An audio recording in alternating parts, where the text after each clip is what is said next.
of our visit. This is the day that the Lord has made, and we will rejoice and be glad in it. It's a new day in a new way, so join us at New Way Church.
New Way Church. I'm going to be kind of just speaking about um, being a producer, what it means to be a producer, production, kind of all of the things that kind of entail and go into that. And then we'll just kind of go down the line. I do have a microphone that's going to be passed around. So anytime if you guys have any questions, definitely feel free to ask questions and we'll just kind of answer those. Brother Tyler is going to be talking about studio engineering, what that means. When you get to the studio, what does that look like? Because a lot of times you have a lot of artists that go into the studio and they literally have no idea what they're in for. They just think you just hit record, sing, and then go home. And there's a wealth of knowledge that you need to know. And if you don't know, we definitely want to give you those tools. Of course, Larry is, huh? Oh, he said move up because we got these cameras and it look like ain't nobody here. So if y'all wouldn't mind filling in these little gaps, that'd be wonderful. Amen. Come on up to the front. Um, and then Larry Wilson, of course, an amazing singer, songwriter, and artist who also produces as well. So he's going to kind of talk about both sides of it: singing, being a songwriter. What does it mean to sing at church on Sunday? What does it mean to sing somebody else's material versus singing your own material? And then Reggie. Navigating the industry. He's got so many accolades. I think if we put all ours together, we still ain't nowhere close to him. But he's been in the industry a long time as well. Played for a lot of different artists, toured, traveled, recorded. He's Grammy nominated, Dove, Stellar, all of the above. So um, you definitely don't have any amateurs up here. Amen. Amen. You don't have no amateurs. You got some people that have been doing this long enough. And again, I just thought that it would be a great idea for us to come and share this with you all and then be able to answer any questions that you all have. And then also, let me give a shout out to Natalie, who kind of sparked this because she had asked about band and singers. And she was like, what's the difference between the band and the singers? Because, you know, the band be feeling like the singers ain't important and the singers feel like they don't need the band. And it's like, yeah, stuff like that. That's why we need to have these types of conversations so we can see who's the best between the two. No, I'm just playing. But no, these are things that people don't know. And, you know, we never know until we have a conversation. So I say all the time, even in regular life, nothing changes until you have a conversation. And so, in order for us to grow together musically, spiritually, mentally, with everything that you do in life, you have to have some type of information, right? You got to have some type of knowledge, some type of expertise, some type of experience. And you want to get that information from experienced people, not just somebody that's just going to tell you whatever, and then you get out here and fail. Because that's ultimately the other side of it that I see. We're failing because we don't know what we're doing. We are failing because we don't know what we're doing. We don't have the knowledge. We got the talent, definitely got the talent, and we have the skills, but sometimes without having proper knowledge, without having proper information, we end up failing because we just don't know what we don't know. And that's okay. But hopefully, after today, you will gain some type of wisdom that you can use as you leave from here. So, I'm gonna just kind of start this off about how I even got into producing and production. Um, Most of y'all know I've been playing pretty much my whole life. I've traveled all up and down the city and highway and country and been overseas and all of that. And it wasn't until um, 2017, end of 2017, beginning of 2018, that I really kind of started thinking about producing. I've been playing, I've been on many records and studio sessions, but never really in the producer seat. And I had an artist here in the city that came to me and was wanting to do a song. And the first question I asked was, who's the producer? And she was like, you got to have a producer? And I was like, so it just immediately sparked something in my mind. And although she didn't directly ask me to do it, I wasn't volunteering my services to do it, but I just wanted to help her. So I was like, you know, I'm gonna help you out and, you know, whatever you need from me. She had a band, she had singers, she didn't have a producer, she didn't have a studio. And so I had a studio that I was going to take her to, big studio here in the city and well-known studio, big studio. And I had, you know, met some engineers, knew some people up there, and something just didn't sit right. Something just was like, yeah, this ain't gonna go well because she don't know what she's doing, And although I've been here, you know, it was just something in my spirit that just didn't sit right with me. So of course I called George and I said, "Hey man, I got this artist. I'm really trying to help out. Would you mind if I brought them to your studio?" Of course he was like, "Yeah, sure." So I took the artist to his house, and when I say it was the worst experience, the absolute worst experience, it just was. No, And tell us why. Why was it worse? I'm gonna tell you why, brother Larry. So, so what? And don't and let me just go ahead and preference this too, because I'm gonna be real candid today. I'm gonna just kind of, I ain't gonna say no names, but I'm definitely gonna say what I need to say, because again, these stories are funny, but they're also necessary. But it was terrible in every sense of the word. Like I ain't even gonna hold you. First of all, the day of the session. Um, well, let me rewind. 2 days before the session, I went to this artist rehearsal, and they were rehearsing. They sounded okay, but I'm like, we get to the studio, we can fix it. Had the singers, had the band. So we get to the session, the drummer doesn't show up. So it's like, well, we can't record no song without no drummer.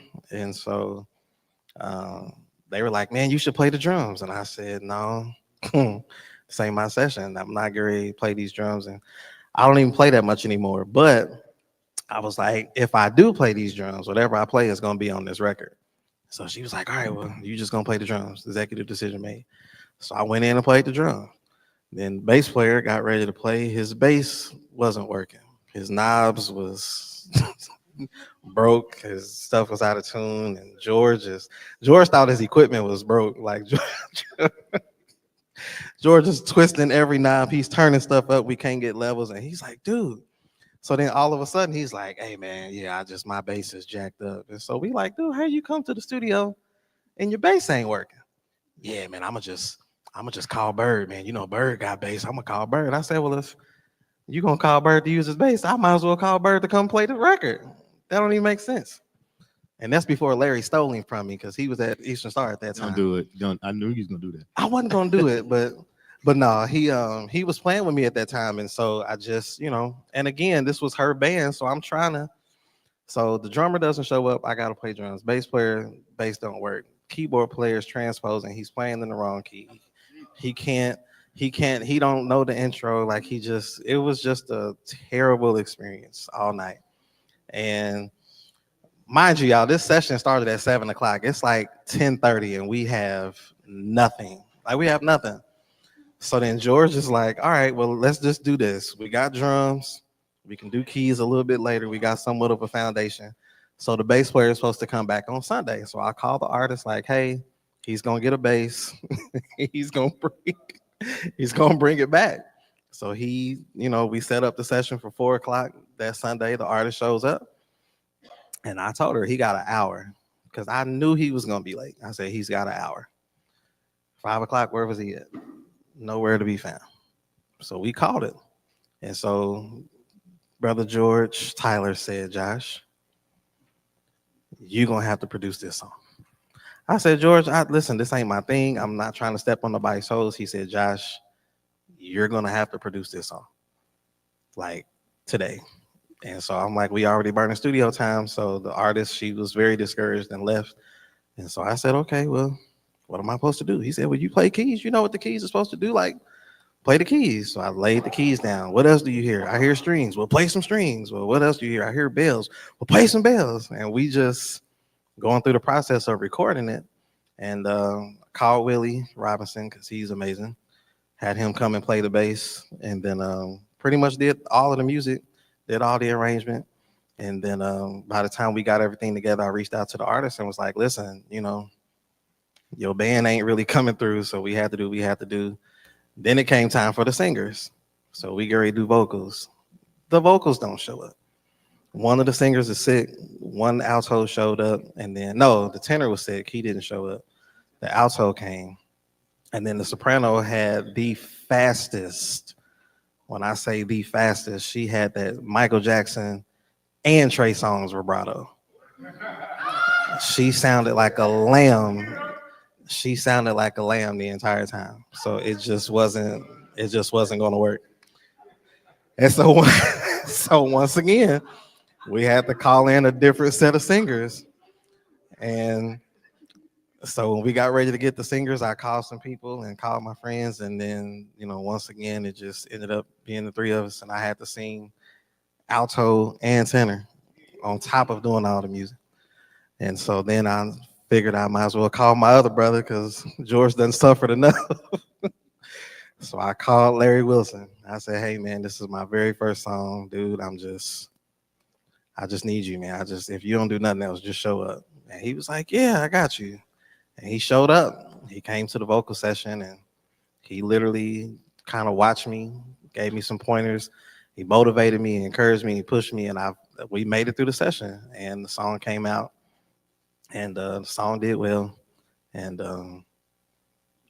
yeah, that's that story. But saying all of that to say, had George not pushed me and had Larry not motivated me and supported me, ain't no telling what would have happened, not just with that record, but even in my own career. There's no telling where I would be right now or what I'd be doing. And so that was the summer of 2018. And here we are 7 years later,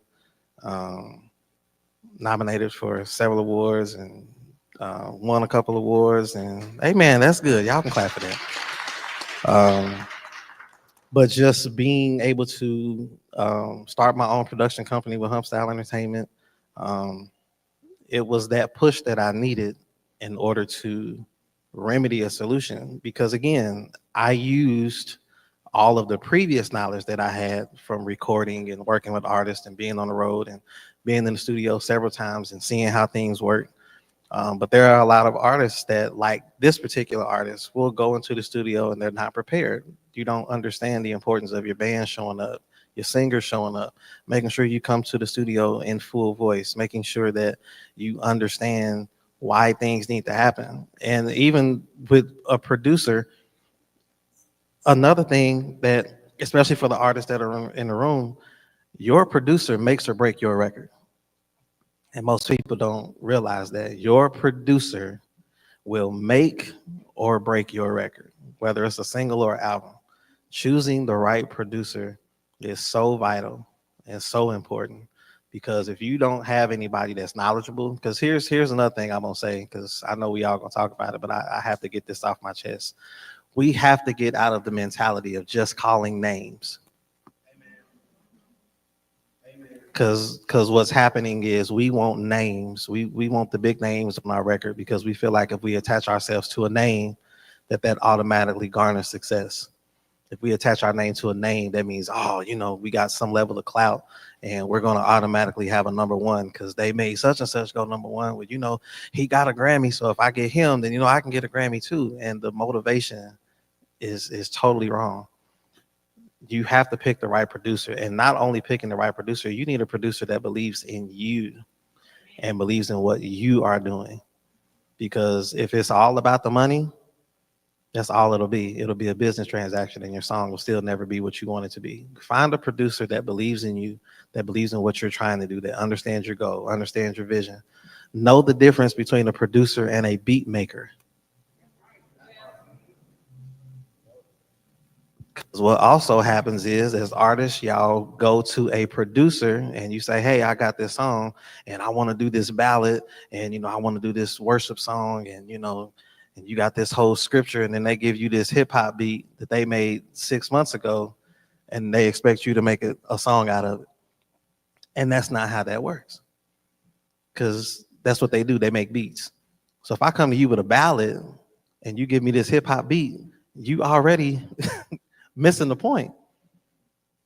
Find somebody that can take your vision and bring it to life. Find somebody that knows what you're trying to do, understands what you're trying to do, so that you don't be frustrated. Because again, I think that's a huge part of our frustration as artists is, again, we get so caught up in calling names, and we have people that,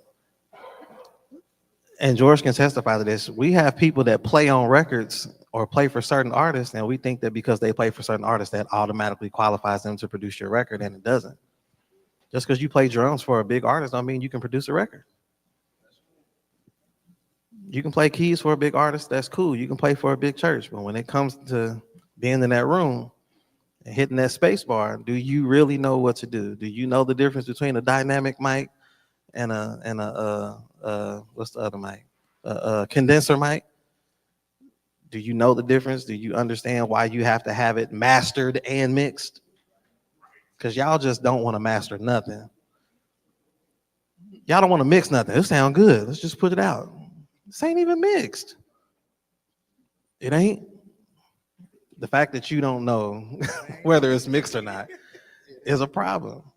So again, it's very important that you find a producer that's, even if they do have a name, even if they are who they are, that's all fine and well. But you want to find somebody that's not just reputable, but knowledgeable, that can tell you, even sometimes if you have a bad idea, or even if your song sucks, you need a producer that's going to tell you your song sucks without being offended. Because all y'all songs ain't all that great. Yeah, they're not. I hate to tell y'all. I know your grandmama and your mom and them told you, "Ooh, baby, you sang." Yeah, and then you bring it to us and we,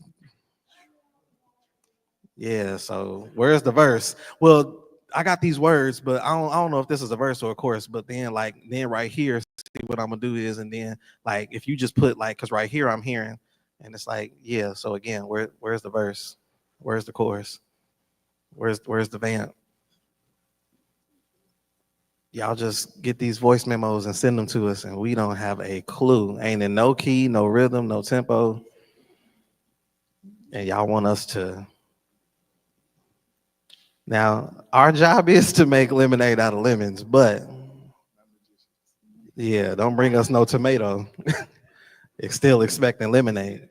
It still has to make sense. Amen.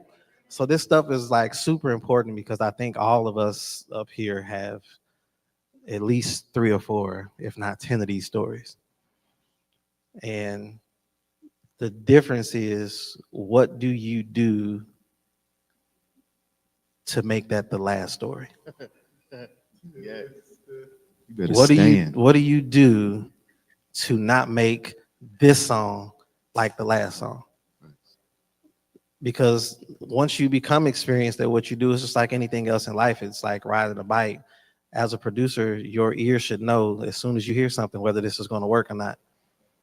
Even as a singer, you should know, as a singer, as a artist, you should know if you work with a beat maker. Because again, I talked to this guy and I told him what my vision was, and he just gave me a beat, but it wasn't what I wanted. Well, why go to another beat maker? Find a producer who knows your voice, knows your style, knows your vision, and has the ability, the knowledge, and the consistency to be able to make that into what you want it to be. Because as the producers, we work for you as the artists.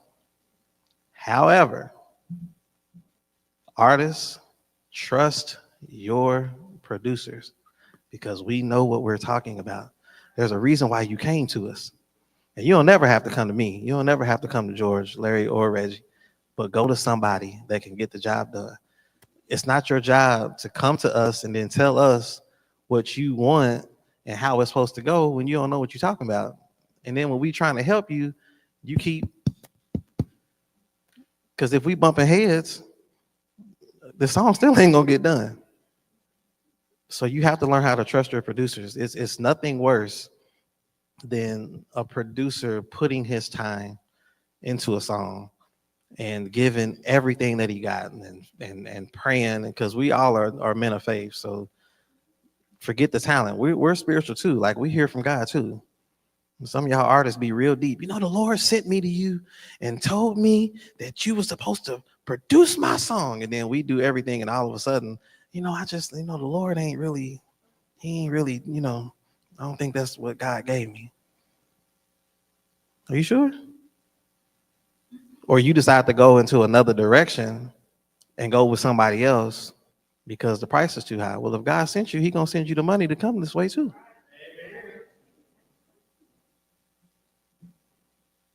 And if you have to question your producer's credibility, why are you there in the first place?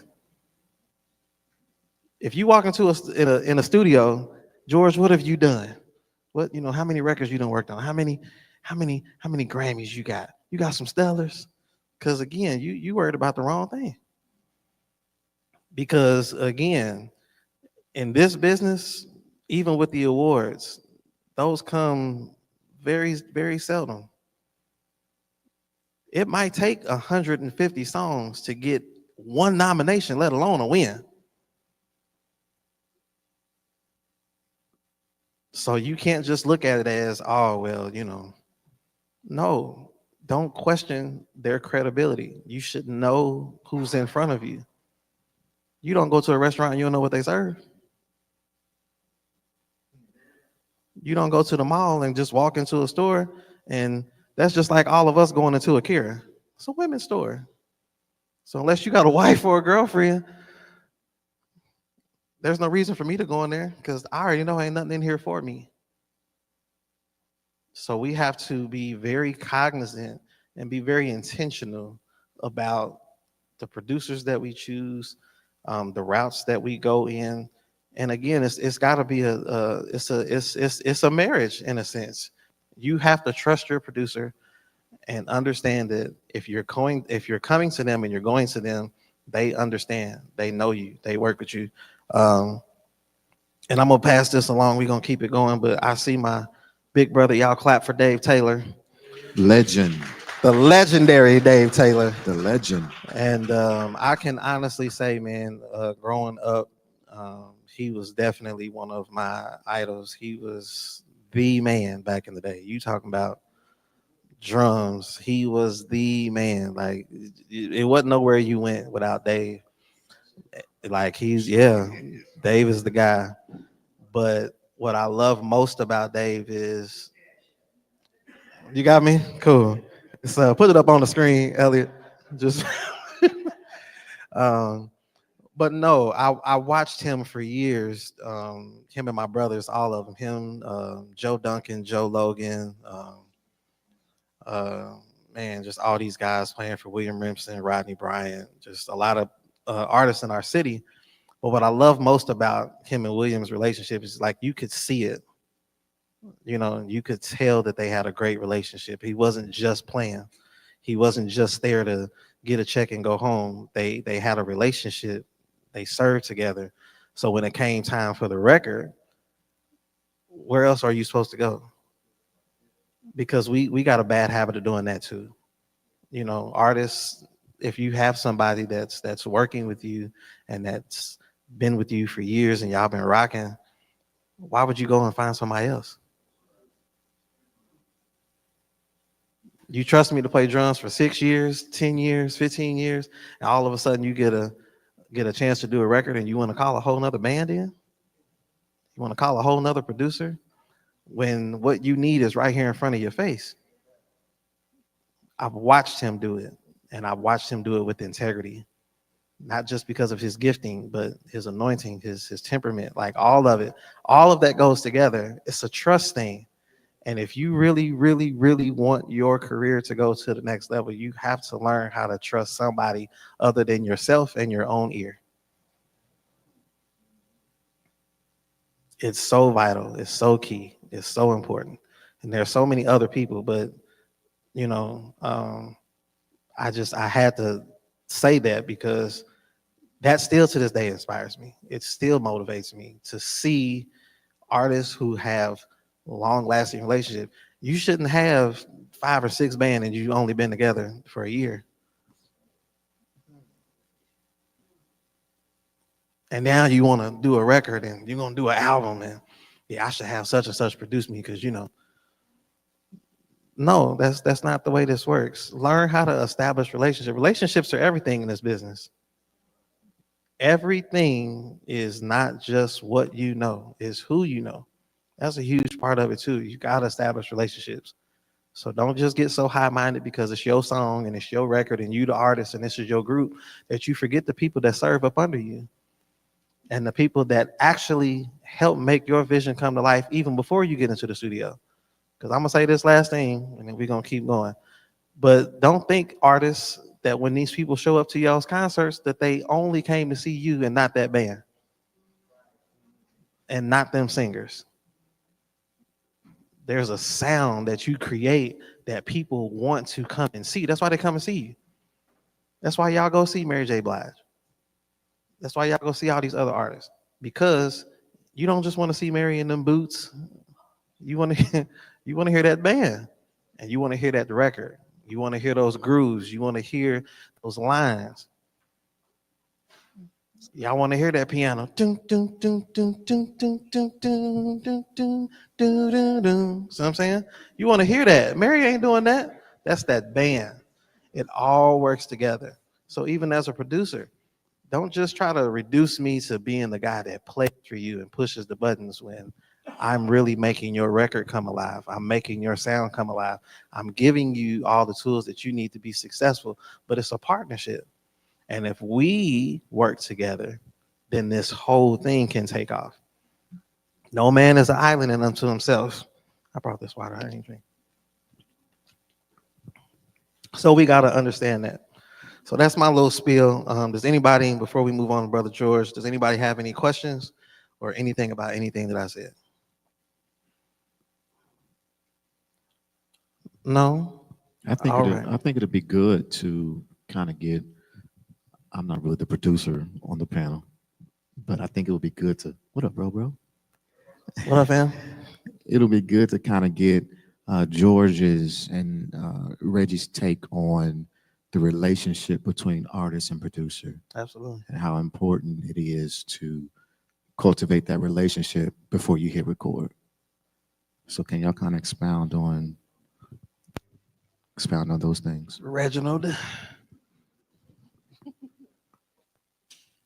What's up, y'all? So, I can give an example of relationship that birthed the record. Ricky Dillard. Of course, I did 7th episode record with him. What's that? 2007, I believe. But what people didn't see was he bought a new house, and I was over there. I did drywall. We went on double dates. We met some young ladies, and he was like, Ricky is a flirt. So we took him on dates. Right, that part. We was at the same church, and we was faithful to Bible study. We was faithful to our church home. We was at a church that was half of this size of this building. And the marriage was built through that. It didn't happen at rehearsal when we was getting ready for the record. Matter of fact, that music wasn't even for New G. It was for our church choir, Tabernacle of Hope. Ricky took the record from them because they wasn't faithful. And he grabbed me and Lillian Lloyd and said, I'm going to bring y'all over to New G. And so when y'all hear One More Chance, Our Father, Search Me, Lord, maybe a couple others, that was our church record. And so because of the relationship we had, I'm from Indiana, so we country boys. Like we big on relationship. We go get something to eat, we hang out. When we start working on the record, the sound was birthed from me and Ricky. And then we introduced that sound to New G. So I remember picking up the bass. I tracked out the drums and showed them my vision for that record before the band even heard it. Because that's usually what I do. Ricky, trust me, I remember Ricky saying this to me. He was like, I don't feel motivated. And I said, I got you, because I got some ideas that been sitting since I was a kid, and I never had this stage. And we began to find that sound, and we did the record. Of course, that record got, I think he said 2 Grammy nominations, and we won like 5 or 6 Stellas. And that was my first major record I've done many records before that, but I'm talking about like where they're signed with a label. So I think the relationship with the artist is really not about music. It was about loyalty, faithfulness to each other, trust. And so I remember me and Ricky arguing one time because I was like, Ricky, the industry is shifting. We're going to worship CCM music. And I remember having that conversation. Well, I'm Ricky. I do choir. I said, I hear you. I said, but I was like, I know what I feel. We're going to a different movement of music. And that's when he added, Thou art my God, and I will praise you. That's where he put that on the end of the record. But he trusts me.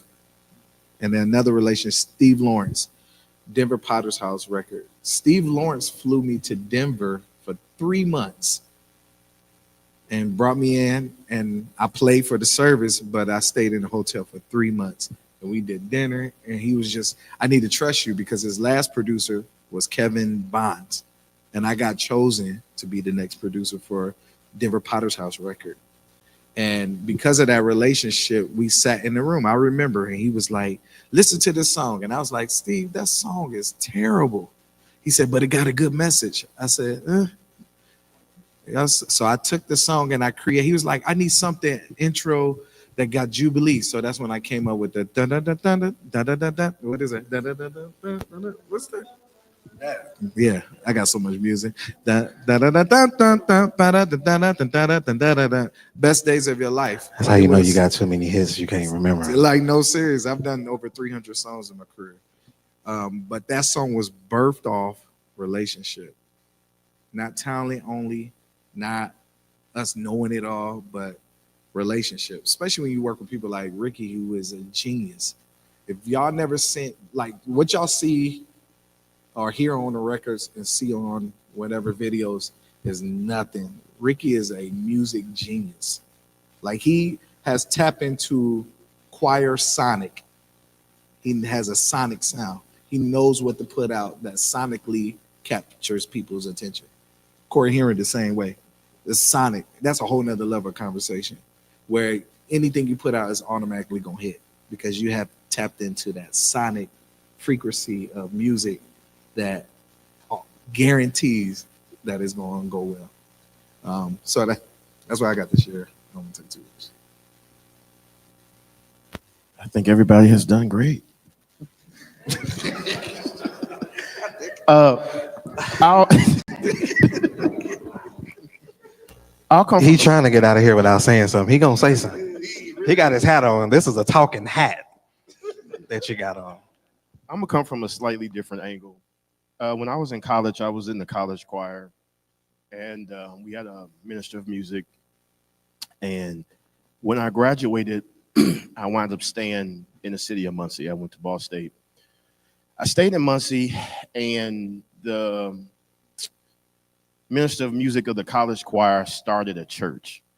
I began attending his church, and when I graduated, I did not want to go back home. I'm from Gary, Indiana. I love my city, but I didn't want to go back there and live with my mother, all right? So I'm going to stay in Muncie. I'm going to stick it out. I could not find a job. I had a degree, and I could not find a job, which is a whole nother story, because I majored in something that I wasn't passionate in. Another story for another day. However, what happened is I hung with my pastor every day, because when my pastor, when I graduated, he was in the process of acquiring a building, which was an old truck repair shop. And he was going to turn that into a church, right? So I did not have a job, but I was playing at the church. And so what I did every day, literally, I would wake up, what we doing, Pastor? I was sanding doors. I was staining doors. I was whitewashing walls. I was getting food for other people. I was a servant during that time where I didn't have a job, right? What I didn't know is, I figured this out later, but it was a divine plan, because I got a chance to be with the man of God every day. So what happened to me is I started getting the nuggets, right, that the people on Sunday wasn't getting, the people on Wednesday wasn't getting. Now I had a personal life coach. I had a personal therapist. I had a personal everything. And so one day, we were staying indoors, the sanctuary doors. We're staining, never did that before. We're taking a lunch break, and the pastor says to me, George, what do you want to do with yourself? Pastor, I want to play drums. I want to be with Kurt Franklin and Fred Hammond. I want to tour. Pastor looks at me, he says, George, that's good. That's great. But what about if you created your own thing that people would want to connect to you because of what God has given you? And I said, Pastor, I ain't never thought about that because I just want to go on the road and play drums. That day was the seed for what I'm doing now, Tyler Made. I didn't even want to be producing. Like Josh asked me to be on this panel, and I'm like, I got to talk to these people about something that I don't even want to do and did not plan on doing. But a conversation that day by serving allowed in my opinion, my whole future was changed in that lunch break. So now, let me relate that to what we're talking about. We're talking about this relationship between the artist and the producer, right? Well, that's more than just some chords and some melody lines and some lyrics. That's heartfelt. That's a God thing, right? There are some people, when you meet them, you just know this is a good fit. David Taylor, Josh brought him up earlier. I met David when I was in college. I didn't know David. I met him when I was in college. And he has turned out to be one of the best people that I've had in my corner, cheering me on to do the stuff I don't want to do. Right? So what I'm saying is it's about teamwork. It's about, since we're in church, right? Let me go here. Like, it is spiritual. Like, we're producing these songs and we're making this music and we want a Grammy or we want a Stellar or we don't want to just go to work every day, right? It's all these other reasons. Then this is what God told me to do. I do music full time, and I'm not bragging about that. That's not what I wanted to do. I was teaching math, and I was very happy doing that. Until one day, I walk in, and they're like, "We're not going to bring you back." And I'm like, "Well, what is that?" I've never had no complaints on me. My classes go well. Yeah, well, we're just changing directions, right? We're not going to bring you back. Okay, Lord, what's going on? Because I need to be able to take care of myself and my family. All right. But it was the people like my pastor that said, hey, now it's time for you to develop your thing. I didn't get into this music thing for no awards and no other reason. It's where God led me. So now that I'm here, I can't just work with anybody because I didn't even want to be here. But I'm here, so now everything got to have purpose. Everything got to have some kind of way of tying together, even if I don't know it at the time, right? This relationship between producer and artist is so important because if you don't have a spiritual connection, you're wasting your time anyway. Because in this particular business that we call gospel music, this ain't jazz, this ain't R&B, this is gospel music where we're supposed to be spreading the good news of Jesus Christ. So if I ain't got no spiritual connection, what are we doing? Okay?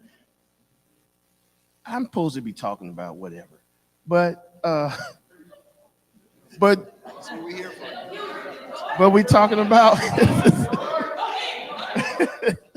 and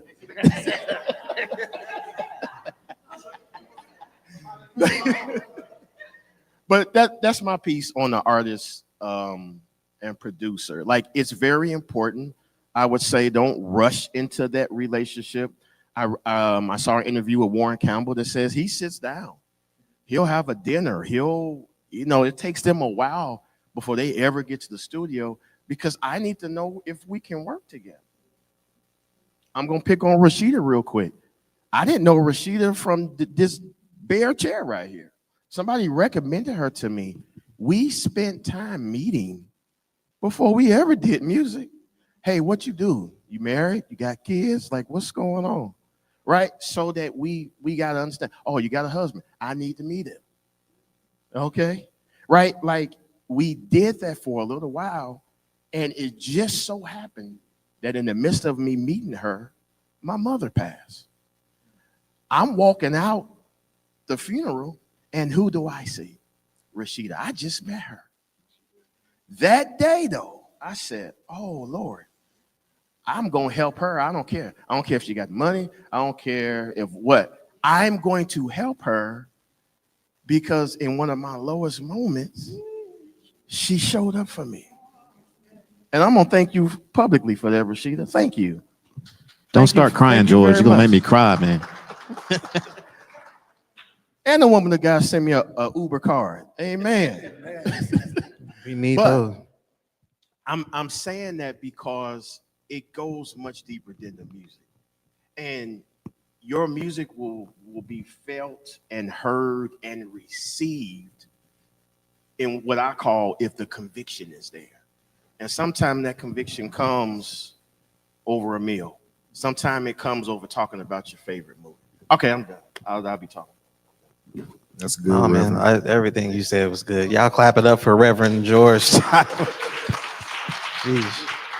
Larry, you got someone you add before? Yeah, we... I think coming from an artist, I kind of was pushed into artistry. All right, I'm a bona fide. I know who I am. I'm a bona fide prison worship leader. Right, but I was kind of pushed into artistry, and from being an artist, trying to find a producer, which is the reason why I asked that question, was kind of difficult because my mindset was I need a leader, but at the same time, I need a servant leader, right?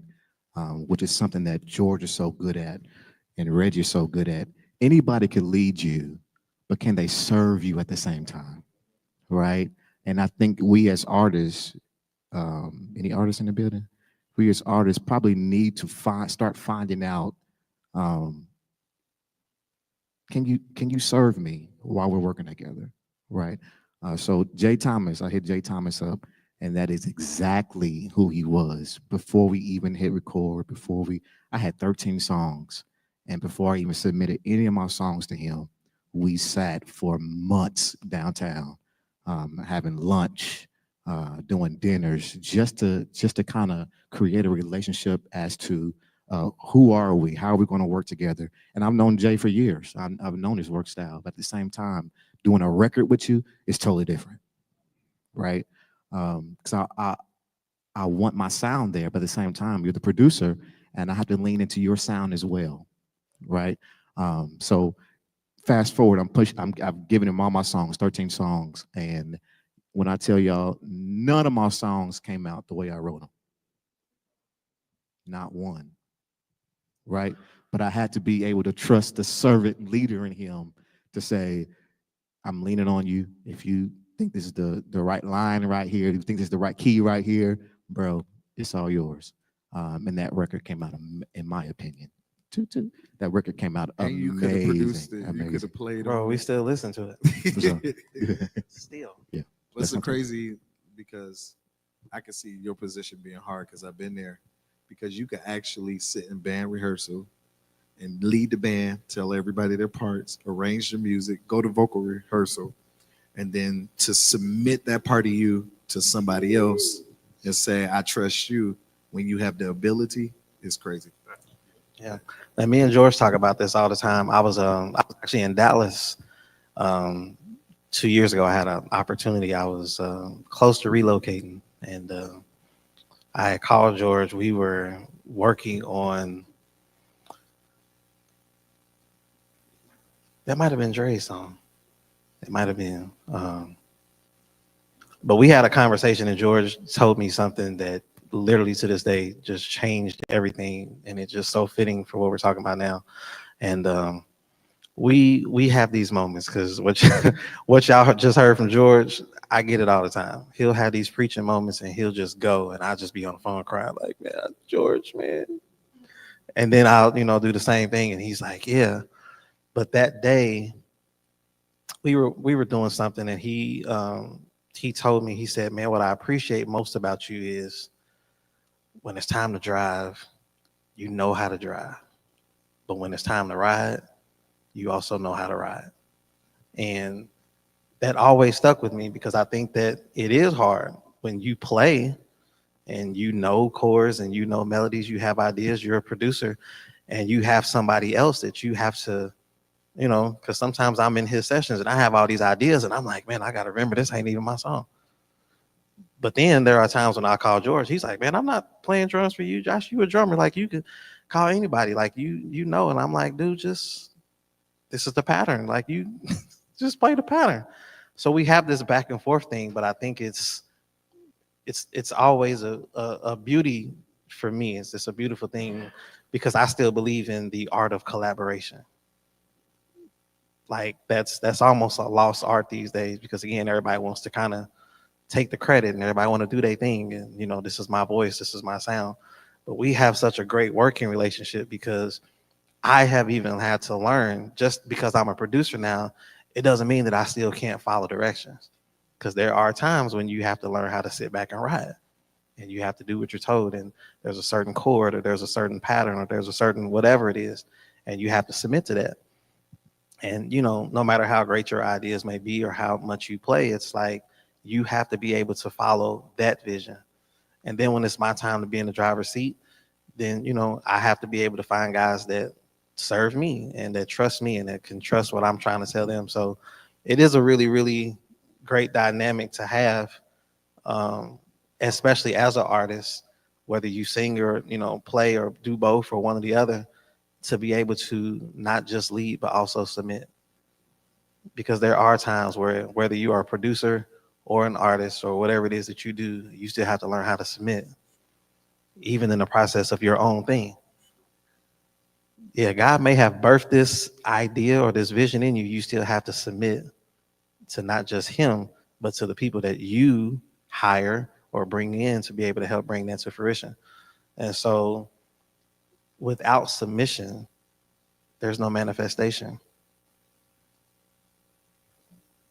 for whatever it is that you're trying to do. So you have to learn how to be able to do that. I'm gonna shift a little bit to go back to George because I really want to kind of speak to the studio side of things. I think everybody in this room almost done probably been to George's house in some capacity. You ain't been?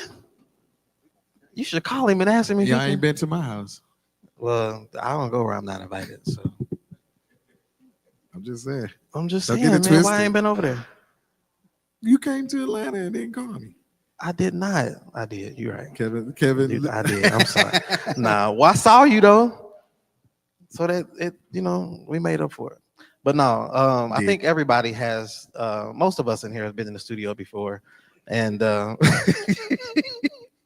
we've had these experiences. And again, sometimes the studio can be very, very intimidating. It's an intimidating place. It just is, especially when you are not just. And I can say this because I've literally seen the transition, but it's a lot different than when you just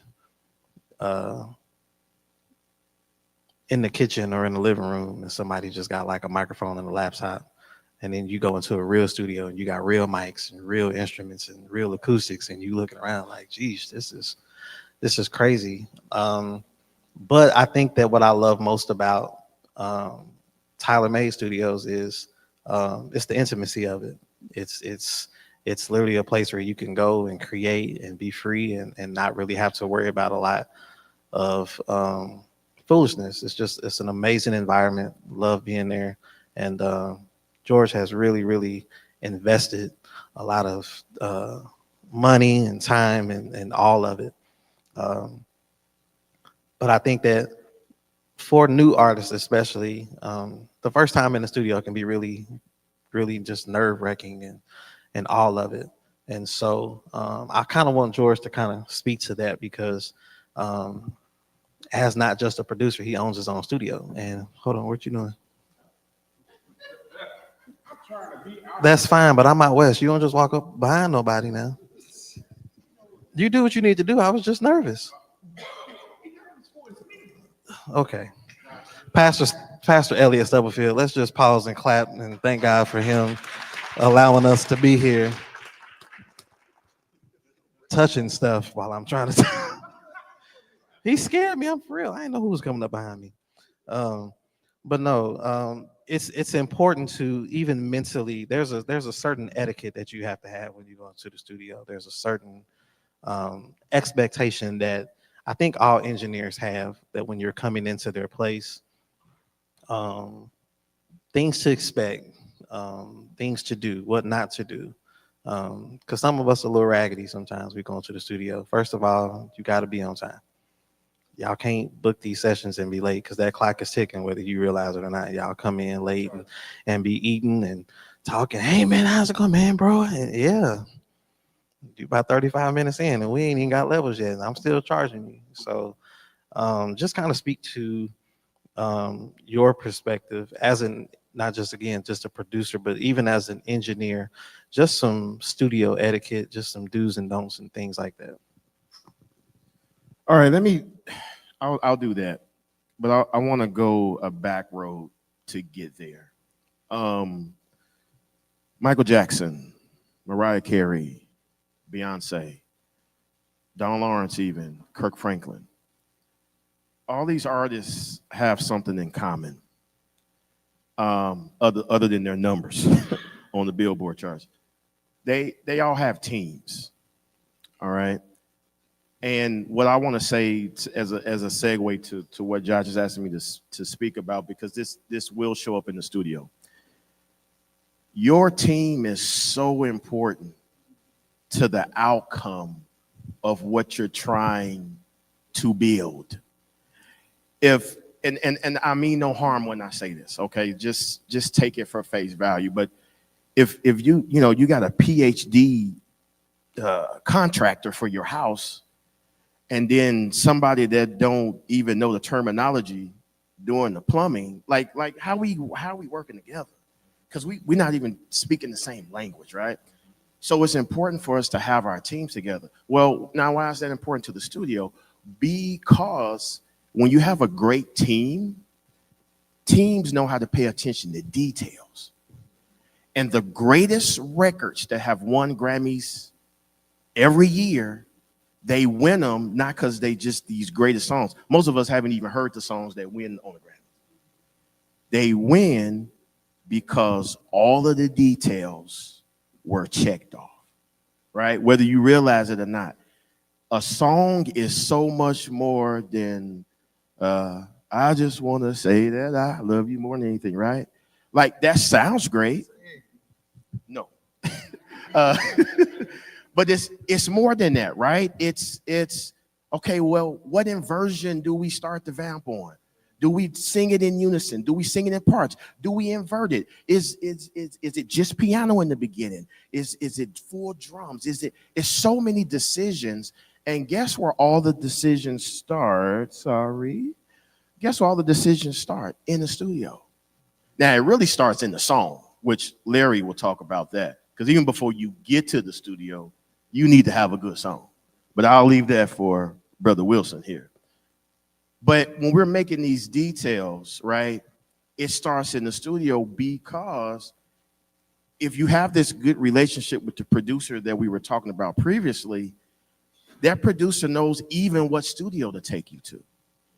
My studio may not, just because we the homies and you know me from church, that don't mean you need to come to me.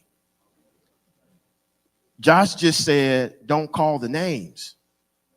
I may be a name you know because maybe you've seen me with Josh or Larry or Reggie or something. That don't mean you need to come to me because you need to understand what it is that I'm offering, right? I drive a Toyota and I drive it proudly and I don't want to drive nothing else. because that's what I like. When it dies, I'm not going to a Ford dealership. I'm going to another Toyota dealership. That's just what I like. I like the ride. I like everything about it, right? So when you're trying to have this vision of your song, it starts with the small details.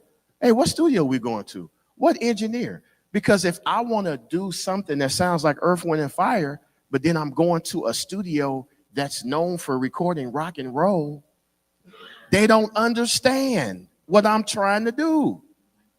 It's a different kind of language. And a mic, yeah, a mic is a mic, but what you do with that mic is different, depending on the genre of music that you're recording, right? So I kind of want to start this whole conversation by just saying to everybody, decisions matter.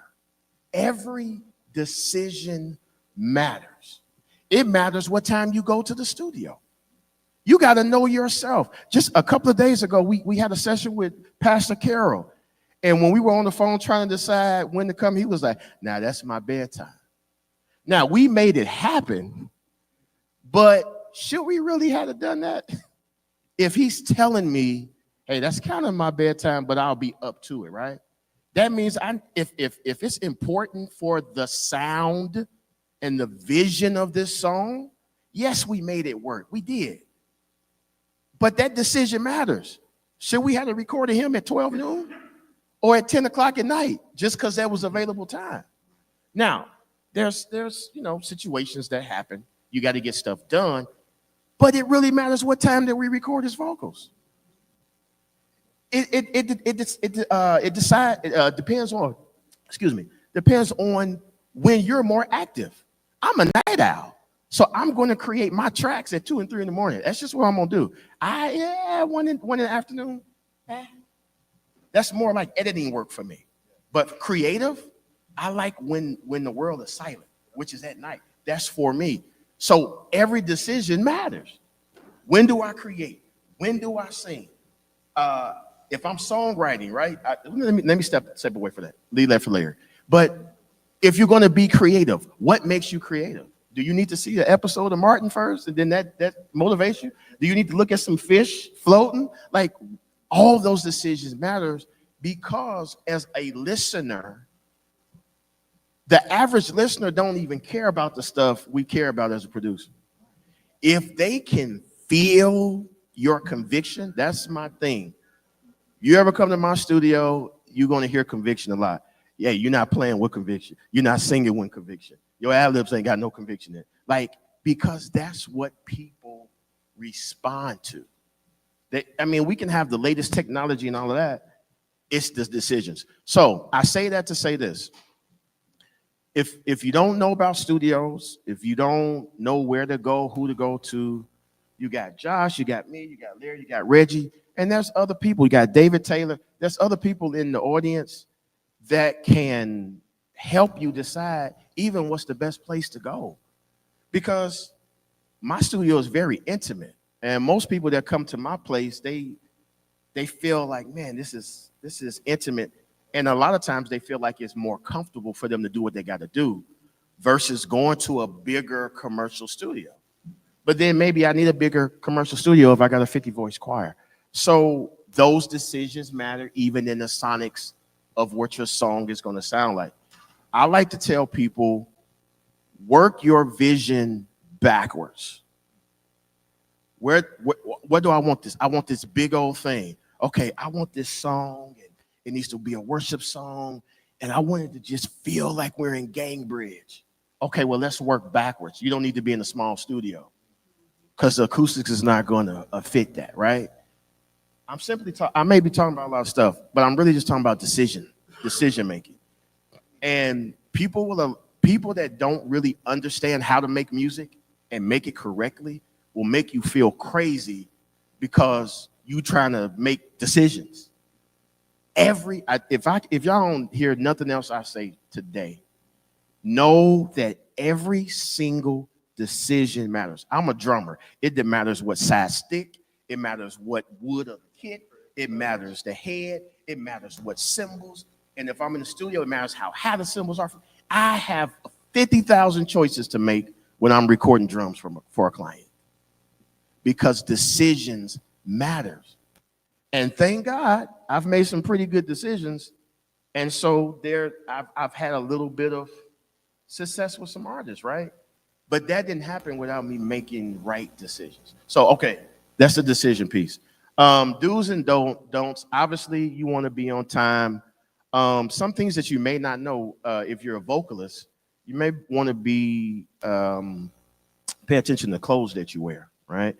Because when you're recording, especially if you're using condenser mics, Josh mentioned that earlier, they're very sensitive type mics. So they're gonna pick up your bracelets. They're gonna pick up, if you got like a little like the windbreaker stuff, they're gonna pick that up. In my studio, even on music stands, I got little foam, right? I would probably stop trying to use your phones in the studio. I'm just talking off the top of my head, because there's interference that happens if the phone is too close to the microphone, all right? So maybe start typing your lyrics out. I know the phone is convenient, but again, it's decision. And you don't want to be singing so good, and this is the perfect take, and now we got interference because your phone is vibrating and is right in the frequency of the microphone. And now you got to do the takeover again because we can't keep it, all right? So I'm just thinking of some things off the top of my head. Be mindful of the clothes and the jewelry that you wear if you're a singer. Let me say this to singers too, while I'm at it. One of the worst things as an engineer, and I get paid to press 3. That's me and Josh's joke. I get paid to just press the record button, obviously. But what really is just like a drag for me as an engineer, and I'm a musician too, is for someone to come to the studio unprepared. Now I want your money, because y'all see Kason over there? Wave your hand, Kason. Wave your hand. That's my baby, right? I gotta take care of him. So I want your money, but I don't want it like that. I don't want it like that. Please be prepared. There's been so many people come into the studio, and when it's time to ad-lib, they don't even have nothing to say. Like, you ain't got no scripture. Like, you ain't got nothing. Like, don't nothing come to mind to ad-lib. Well, I know the chorus. You can't just sing the chorus behind the background, people. We need content. And while I'm at this, singers, like, oh, Jesus. Like, since we here, if we're gonna record, let's have some content. Let's have some content if we're gonna record, because pretty runs ain't gonna save nobody. Runs is not gonna save nobody. One of the baddest arrangers up here, all these guys, it don't matter what music they put together. If you don't have a message, a solid message, it don't matter. Pastor Carroll can sing. Y'all know he can sing. But if all he said, Jesus, Jesus, yes, Jesus, glorious Jesus, like what? The whole song. What is that? I can't do nothing with just Jesus. That's that Ashanti spirit. Oh baby, oh baby. So let me just encourage the singers. Let me encourage the singers. Like, I'm not trying to discourage you from your dream, but you gotta have something to say. Because here's what happens, right? If you ain't got nothing to say, what's gonna happen when you live and in the moment? So what if God does decide to breathe on your song when you sing it at the church for your A selection? Then what you gonna do? You just gonna Jesus the whole thing? Because now you got people in the audience that's lifting their hands, or they're getting with your music, and then what you gonna do? So just let me encourage you. You guys got to have some content. And with social media, right? Like, I've heard the term content is key. It is, but it's the content in the songs that you're writing. So spend time on your ad-libs, and it's cool to work with the producer and do different ideas. But it's almost like going to God empty-handed. What you want him to do? What you want him to do? Can I play devil's advocate? Go ahead. So, Pastor Carroll, he's doing 4 songs, 5 songs. 1, 2, 3, 4, 4 songs. He pick us. We're gonna have totally different rules, different arrangements. Matter of fact, he's doing 1 song. He want to do it 4 different ways, and we're producing it. And I want to play devil's advocate because being from Indiana, leaving Indiana, I found out we're 20 years behind in our thought process, in production, in producing, and how we play. I had a concert and brought choir from Atlanta, and their energy, their passion was crazy.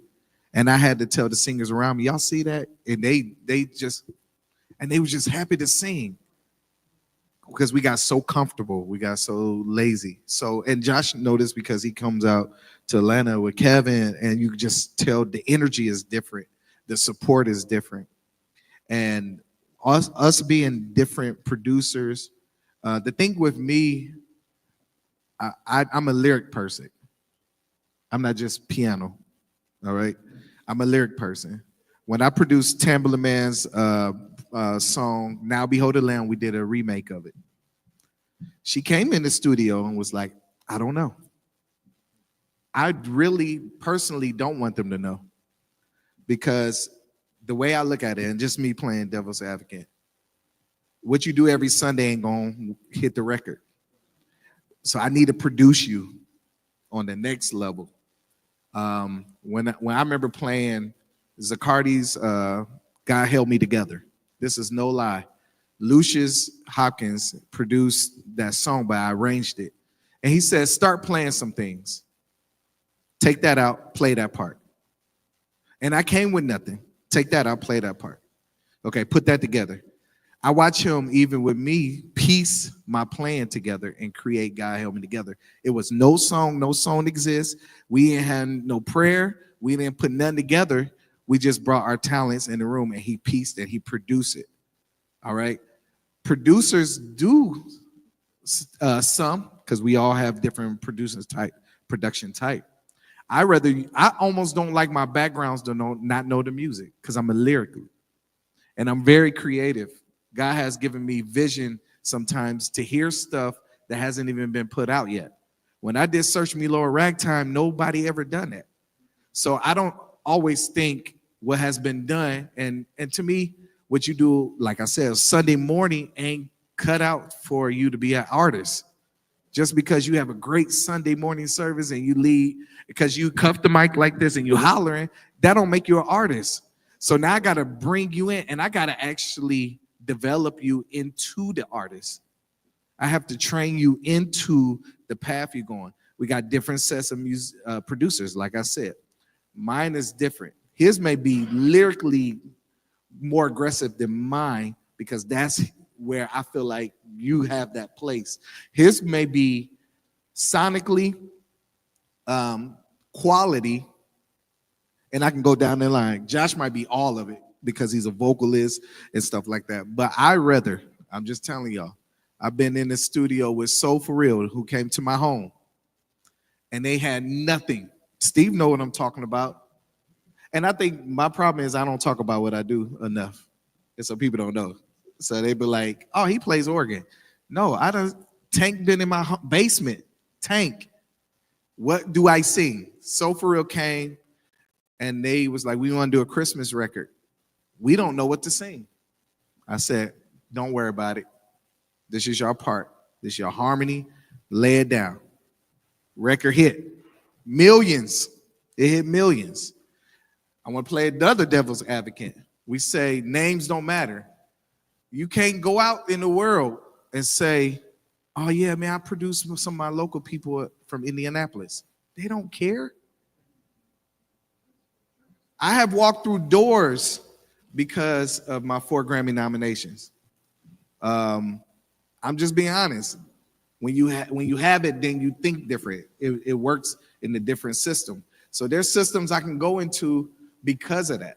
Because when William Murphy brought me to the church and was working on his record, He didn't use the church band. And we the ones been playing with him every Sunday. But he used me because he was like, well, you're a Grammy nominated musician. So I know the sound that needs to come across professionally. You have the experience. In that case, then let's get plumbers that know how to plumb, but they don't got no degree. They don't have no paper, and they come in your house and they just gonna freelance it. We're gonna figure out as we go. Guess what could happen? They could kill it and it's dope, or they can screw your whole plumbing system up because they haven't had enough experience to take you. So when people call me, the first thing, why should I pick you as a producer? Yeah, I got a few dubs. I got 30 some Stellas and 4 Grammy nominations. So I understand the process. My first record I did was number 4 on the billboards. Andrea Helms, she couldn't ad-lib. She didn't know what to say. She froze up. She didn't know how to do studio stuff. She had no singers. Beyonce's dad was paying for it. He gave me a budget 20 grand. Then he changed it to 10. So I had to make it work. And so I had to be the producer in my lane. Our lanes are different.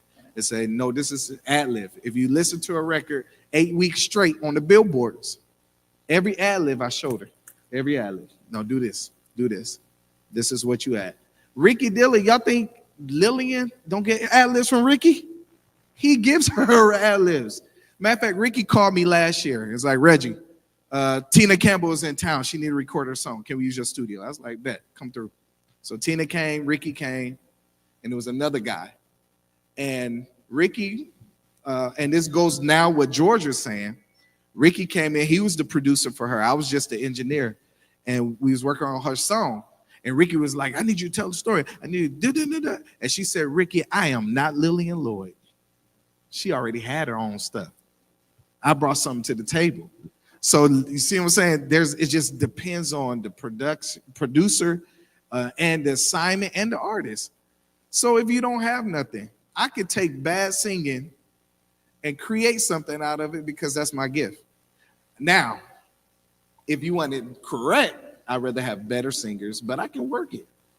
There's records I'm singing tenor like Josh was talking about.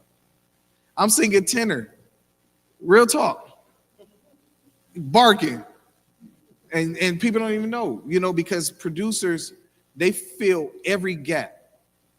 When y'all watch Sunday's Best, they'll put artists up there, but those artists don't know what it takes to produce a record or to even pick an artist that deserves that stage. We know because we see the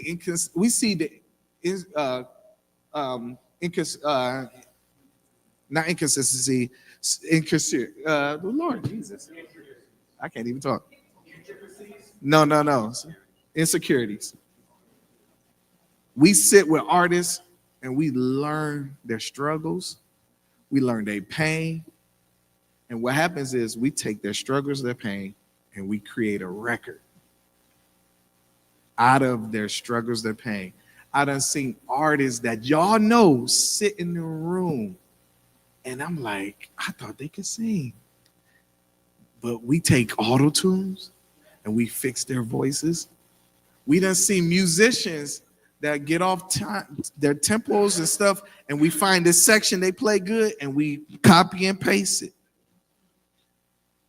And so that's how powerful producers are. We do that at church every day. That's every week church. We find the struggles and we find it and make it great. And we find those spots. And the thing is, I'm here because, first of all, I learned so much just listening to George, because I never heard him talk that much, number one. Because George is straight to the point. And then Josh, we've been doing this for a while. But the moment you stop being a student, you stop learning. And you can't just be a student to your city. Because while we sit here talking, there's some kids learning how to create stuff that we don't even know what that is. They creating stuff. They creating where we don't even have to mix our records no more. You put it on an app and download it, and they can blend it based on a record, one of your favorite records, and they put it out. And they're winning millions. They're millionaires. The church, we just so backwards. We so stuck in the past of how stuff. We in another day. My son at 15 know how to mic up his drums, and they sound amazing. You know, and so we lost the respect for the art of music because of technology. But at the same time, technology is important because guess what? I have thousands of dollars worth of racks worth of preamps at the crib. I got all kinds of stuff in Atlanta, over $150,000 worth of equipment. I got asked to produce a record, and while I was in LA, I had a laptop. I went and bought a controller, and I'm done, I'm sorry. I bought a keyboard controller. I arranged it on that controller this big. I sent it to a drummer. He tracked this drum, sent the guitar. He tracked this guitar. He tracked these different ones, put it out, hit. Multiple Stellar nominations. I didn't have a crazy studio. And then I brought the artist to the hotel, had him in the living room. I went to Guitar Center, I ain't gonna lie, and bought a $500 mic with a cover and a mic pole, and they recorded vocals. And I took it back to the store, got my money back, and it hit hard. I'm just being honest. You know, They're gonna come looking for you, man. Right. Guitar Center, like, we tired of you take stuff back. But that's when you have a producer, they know how to make waves. Some of y'all is like, what is a producer? A producer is a administrator. They don't have to play the keyboard. They don't have to know how to do vocals. They administrate. I watch Myron Williams say, okay, we working on, when we did Why I Need a Bynum's record, which went platinum. He called me, said, Reggie, I need you to do this. DeMarcus Williams, you're going to do the vocals. When Reggie, when you're done, we're going to send DeMarcus. DeMarcus, when y'all get done, we're going to send it to, I can't think of his name, from Dallas, Texas. You're going to, Rico. Y'all probably heard of Rico. Long ponytail. Rico, you're going to master, you're going to mix it. And then I can't remember who will master it. He never touched the keyboard. He didn't spend time. He didn't hang out with the artists. He administrated the project, and it came out. So there's so many different sources of, there's moments where we spend so much time. When William Murphy used to wake me up at 3 a.m, the Lord gave me a song. And I get up and create the arrangements, give it back to him. But then there's moments where I never met Mary J. Blige. I did Be Without You. I didn't know who she was like that. I was with my homie at the studio, and I was playing some piano stuff. He was like, dude, what's that? I was playing 2006 in Atlanta, Georgia. And he took that. I never heard about the song again till it hit the radio. And it's big now. And since we there, let me tell you where I messed up at. I got paid as a contractor. They gave me $200. And George, I ain't gonna lie, I ain't had no money that day. $200 was sweet. That song wasn't even for Mary J. Blige. It was for a girl band. Mary J. heard it and took the song, recorded.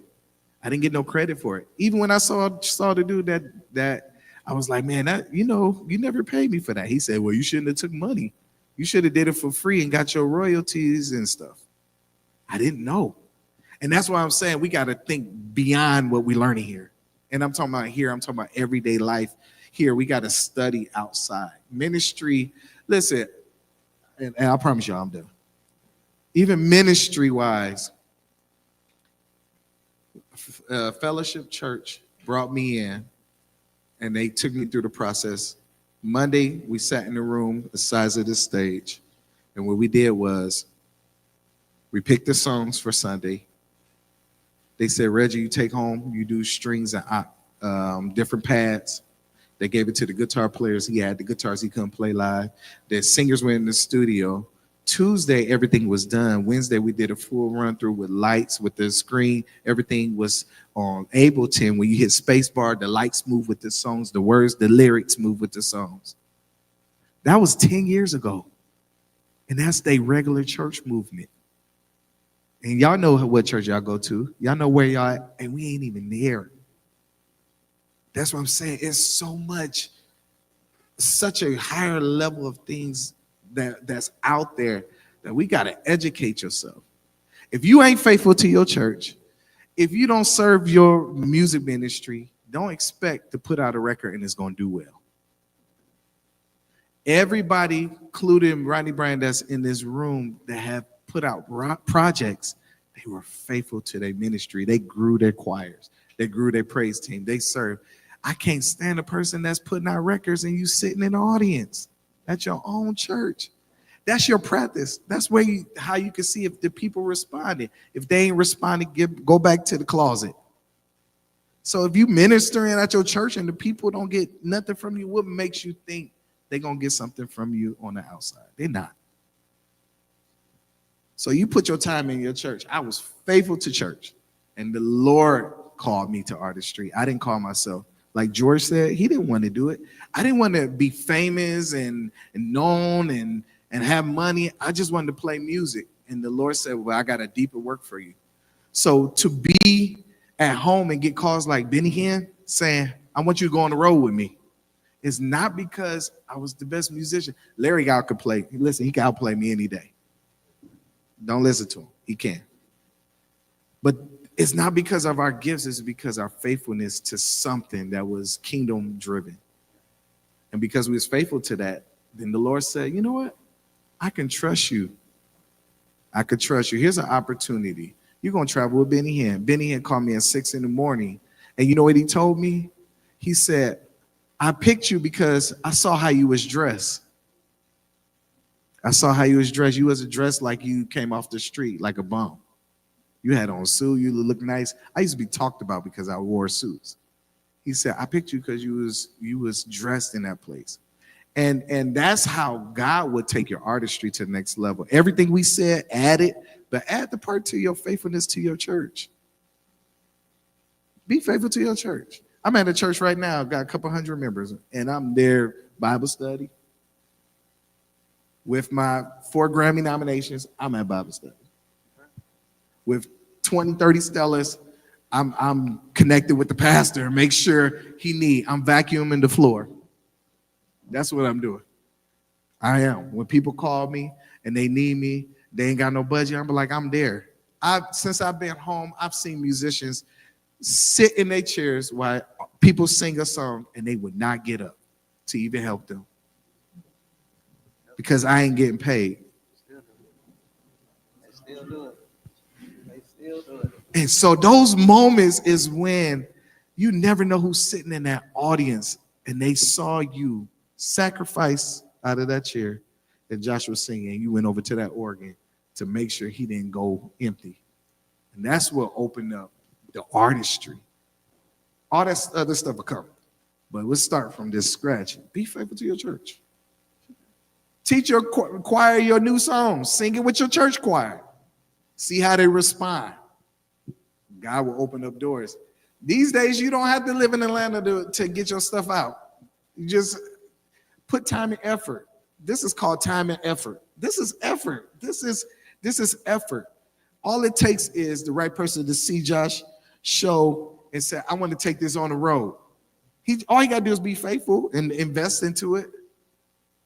That's all we did.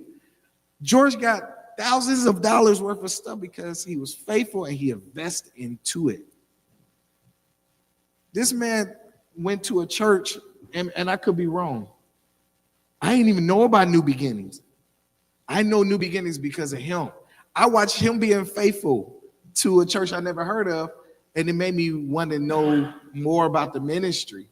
And so when God started blessing the ministry, you can't say New Beginnings without thinking about him. And so if he decides tomorrow I'm going to do a record, I already know it's going to be crazy because he's faithful to his church. And guess who else? He has a following at his church that's going to buy his record. Y'all talking about how we going to get it out there. I don't know if y'all got 2,000 plus members. You get 1,200 people now to download your single, you top 10 billboards. 500. Top 10. So that's how you get it. Faithfulness. Let your people speak for you. Let your people buy your project. The radio's gonna play it automatically because you're hitting that top 5, top 10, and they like, who is this person? We never heard of him. Well, we got to play him because he's on the charts. That's how it hits. Your church family, your 300, 400 people, just be faithful to them, and then put up a project, and they will buy it. And then next you know, God will open up doors because when you're faithful over little, He'll make you rule over many. God bless y'all. I have to get on the road. I just kind of threw Oh that yeah, in. you good, man. I want to just real quick. I want to just go back to your devil's advocate because me saying coming prepared with something, even if it's nothing but your pitch, even if it's nothing but your retention. I don't want us to be a lazy people. So that's you do have different types of producers. Some that will feed you every line. Some that's like, hey, bring what you have.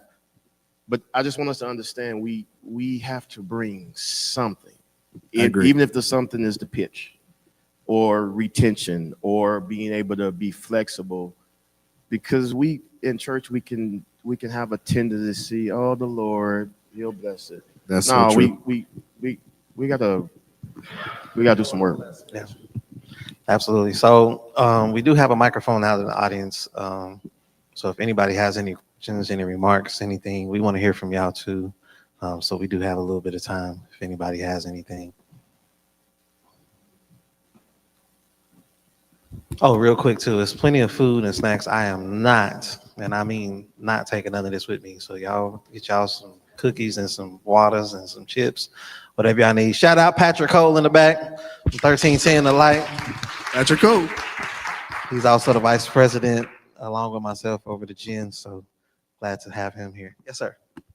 I know something that y'all had mentioned earlier was just, just being able to not just play with the big names, but, just having the people that you can actually work with and people that, y'all can work with and be productive.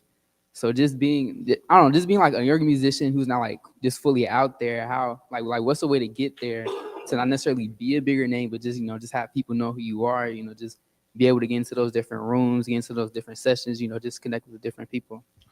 Man, to be honest, there's so many avenues, but I think we've kind of already mentioned it. And the number one way to really get noticed is being faithful. Got to be faithful, man. My story is very much, I started off playing drums, doing quartet music with my dad. And on 3448 Hillside, David know about Hillside. Used to be down in Hillside in that basement, and I was faithful to my dad's quartet group, and I literally played and traveled everywhere with him. And I grew up at Little Bethel. I was my church's first drummer. So you talk about being faithful, man. I literally, at 9 years old, my mom used to go to my dad's house every Sunday and pick my drum set up, and we would take it to the church, and I would play. And when I turned 11, my mom got mad and she was like, I'm not taking these drums to the church no more. I'm not doing it. So for 2 years, my mother packed my drum set up, took it to my church every week. And she told the pastor, if y'all want him to play, y'all need to invest in some drums. My church bought drums for me to play. I became my church's first drummer. Now, from 9 to 11, 2 years, I was faithful. From 11 to 16, I'm playing every Sunday. When I turned 16, they decided that they were going to start paying me.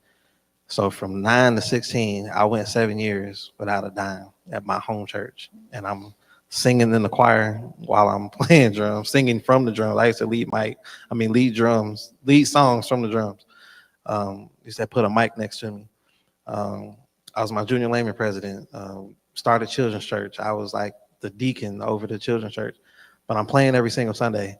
They decided they were going to pay me. They started paying me $50 a month.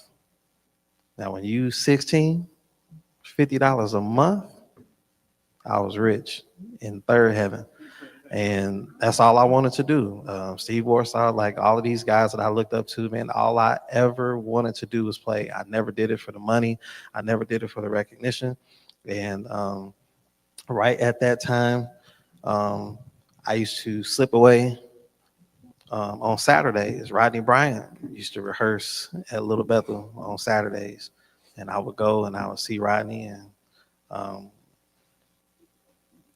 you know, after that, he started the camp choir, and we kind of started our relationship and playing. But I was really faithful, and I'm actually glad Rodney's here. This just dropped in my spirit too. But that's how I started getting calls and doing different things. I was faithful in the city.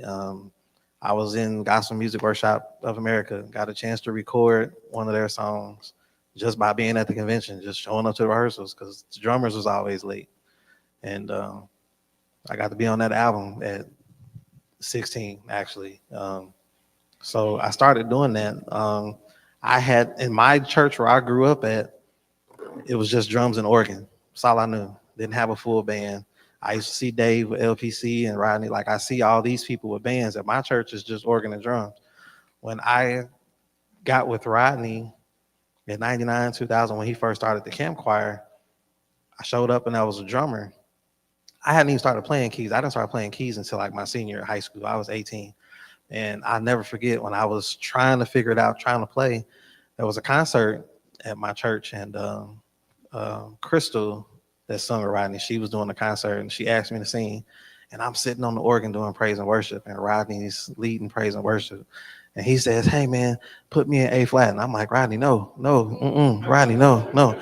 Like I'm just here, like I don't even play. And I was so terrible. And he kind of was just like, "Follow me." And he sung and he kind of walked me through it.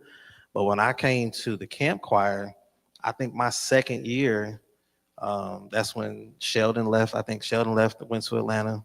Rob Dixon left. He moved to Atlanta. Joe had just moved to Louisville.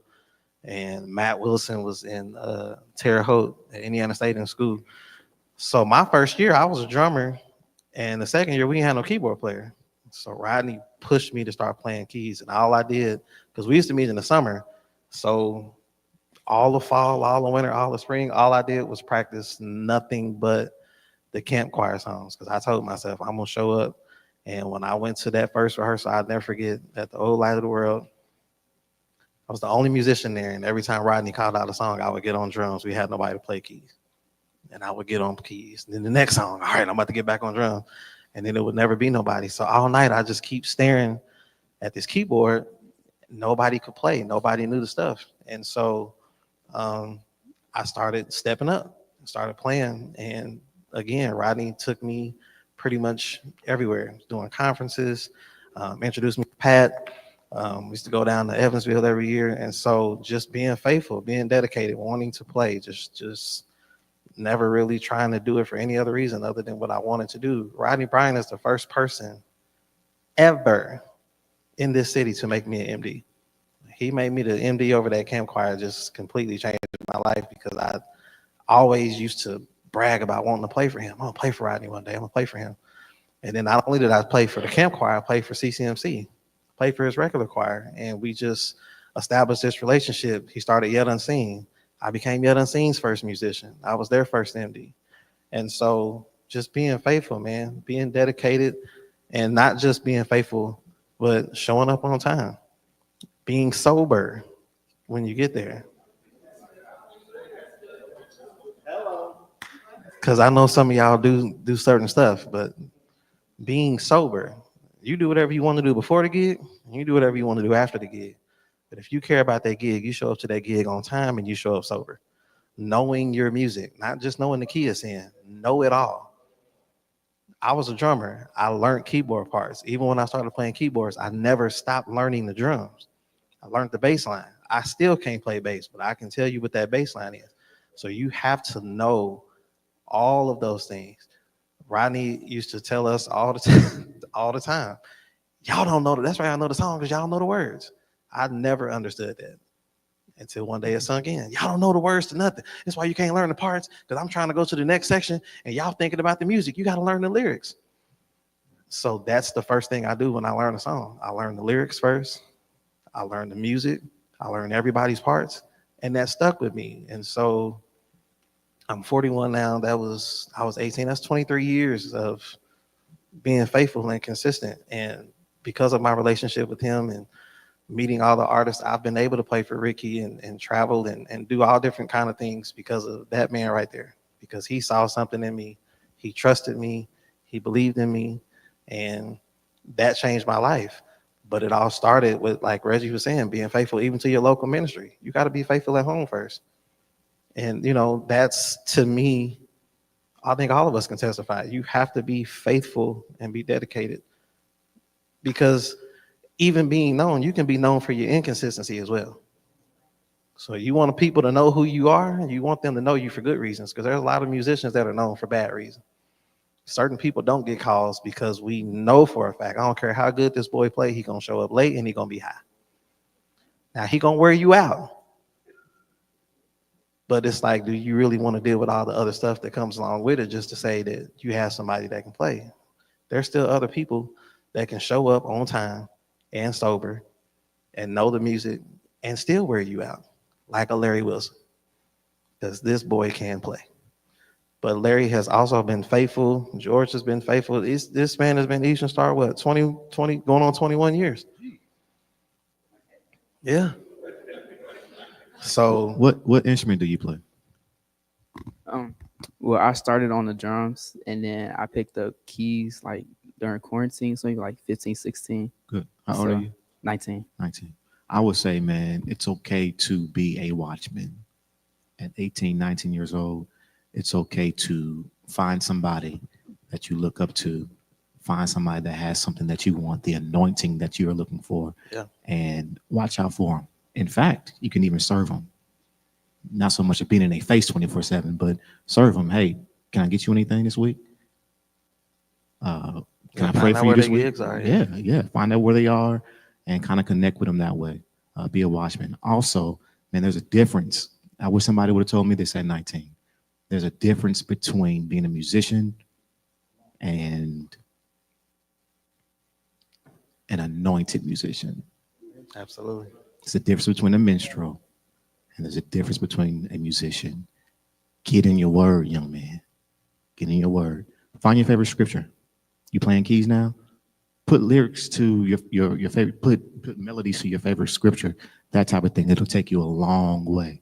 You'll carry something that most musicians don't have. Anybody can play an A flat, but A flat sounds different under the anointing, Absolutely. right? So find somebody that you look up to in a spiritual sense, in a musicality sense, and connect yourself. Serve them. Good. Yeah. Yes, sir. Give him that mic so he can hear. Going way back, but like Brother Larry said, a crowd is quantity, a crew is quality. So surround yourself, like he said, surround yourself with first godly individuals. It starts there. How you start is how you end up. Yeah. And let me say this too, just for the online audience too, because we've got to get back to mentorship. It's such a lost art, man. I don't know too many people that have mentors. Um, and if- and I had a David Taylor, I had a Steve Warsaw, I had a Roland Poindexter. Roland was crazy, but Roland took me everywhere. I had a Jason Frazier, I had a Joe Logan. Joe Logan is the reason I even started playing keys. I had a Damon Dillon, I had all of these guys. When I first started producing, it wasn't like, oh, I'm just about to start doing it. I called George Tyler. I told you my story earlier. I had to. There was no other way I was going to get that song done without calling him. You know, and then even with that, like I said, I called Larry, not just because of what they do, but because of who they are. Like, I know these guys outside of music. We don't ever thing. CJ Warfield, he was here. Don't ever have to play another gig again. These are still my brothers because our connection goes so much deeper than the music. So having mentors and having people that, again, believe in you, they're not going to let you fail. If you just hanging with whoever's popular and dope, yeah, They may or may put you on, may or may not. They may or may look out for you. They may, you know, but a real mentor, they're not going to watch you fail. If I'm late, oh, I expect this. Hey, come here, real quick. What time are you supposed to be here? I had that. Hey, that you wasn't playing them right chords in that song. What are you doing? You didn't listen to it? Like, you need that. And again, without being offended, because you know that's another reason why we say we want to learn, but we don't want to listen. We don't want to listen to nobody because we feel that correction is somebody hating on you. When again, you have to submit. You have to submit to correction because not all of us just get it right the first time. We don't. It takes a lot of rehearsals. It takes a lot of, you know, real conversations. It may, and you know, it may even be because back in the day, you got it on the spot. Ain't no waiting until you get home like, hey, I'm gonna call you. You know, you got it on the spot. Hey, what you over there doing in front of everybody? We had back in the day what we used to call the tap. The tap is a lost art. If you was on organ and live in living color in the middle of service, if you wasn't doing what you needed to do, you got that tap. And that means get up. Ain't no rolling your eyes, ain't no wood. No, it means get up, and it means get up now. So we had that. So we've got to learn how to, once we get to a certain place, you know, again, I know that I don't know it all. So I had to go to George so I could learn how to be a producer. I had to reach out to Larry because these guys motivate me. They inspire me. But in a few years, I'm not going to be doing this forever. So then I'm going to be reaching out to the next generation. And hey, Pastor, you ready to go? Never mind. I was just asking if you was getting ready to go. That's all. See, that's what I'm saying. So I call you later. We was just talking about that. I love you, man. Yeah, so definitely, you know, again, definitely surround yourself with positive people, people that really care about you, people that see what you're trying to do and that will actually help you. And help comes in many forms. Another thing too, especially now, this generation is so different. Social media is like your best friend. If you're trying to get seen, trying to get known, trying to get out there, invest in yourself. Start making videos. You know, do tutorials, or you know, just take videos of yourself practicing. Even now, record yourself and then listen to yourself in 3 or 4 months just to see how much farther you've come. Take a song that you've never heard before, learn it, learn different genres, go back and listen to the old stuff, learn hymns, learn all these different things. These things will help you get noticed, because not only do you want to be a good musician, you want to be a versatile musician. Versatility will absolutely get you out there. There are some people who can only play in church. There are some people that can only do one thing. You want to be a versatile musician to where when people call you, they know that you can do a multitude of things, and that will take you far as well. Anybody else? Yes, ma'am. And we'll come back over this way. One of the things in the dialogue has been musician, musician, musician. And I'm the one that asked the question. And I've listened to playback as a vocalist. I've listened to playback for some folks where singers, we got to learn our craft. Oh, yeah. Okay, so we got to learn how to sing without vibrato. Because when you go to the studio, I've had that challenge. Hey, can you sing without vibrato? Well, let's go work on that. Okay. So, but it's huge. And you have to be able to have a thick skin. You got to be able to take criticism, and you got to listen with an honest ear, because everybody wants to think that they sound good, but listen with that honest ear so you can fix what's broke. We used to record. And you can't necessarily fix things once it's already gone out. Yeah. We're out here streaming, and once it's gone, you're viral. Ooh wee, baby! Did you see such and such? I'm forwarding that now. So singers, we got to really, really be honest with ourselves and work on that craft. Larry, what are some things that some singers can do? Because you are a singer, and you know. What do you think these singers? As far as what, man? I'm sorry, I'm talking to George. She said because they be tearing their draws on these live streams. Gee! The live stream.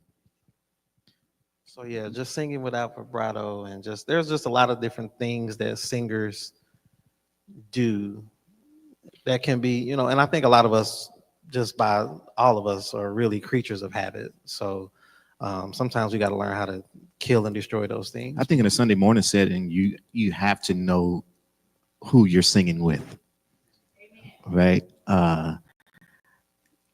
You have to know each voice in the section. If I'm a soprano, I need to know my soprano section, right? If I'm a tenor, I need to know, oh, he's gonna have heavy vibrato, or he's right on same with alto.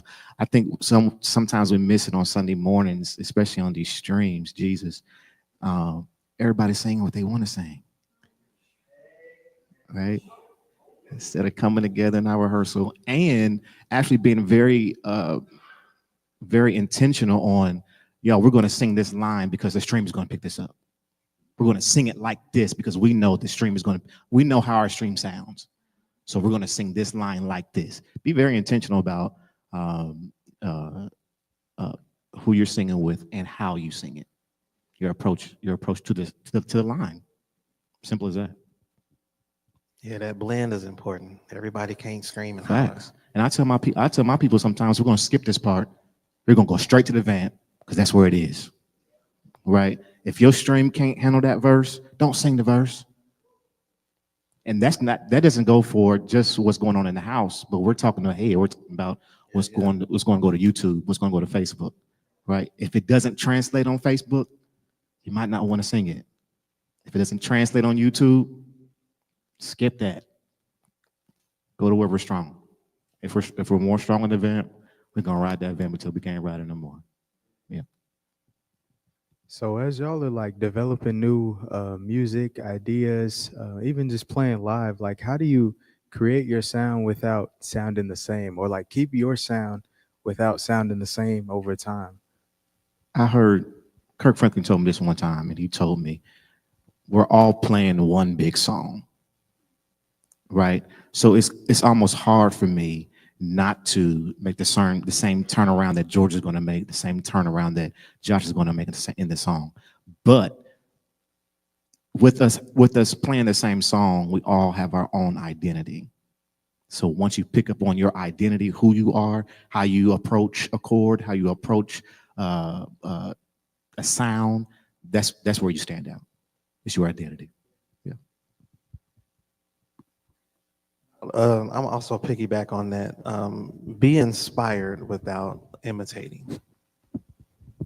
That's like one of the biggest lessons that I've learned. I think one of the biggest compliments that I have ever gotten is the fact that I don't sound like anybody else.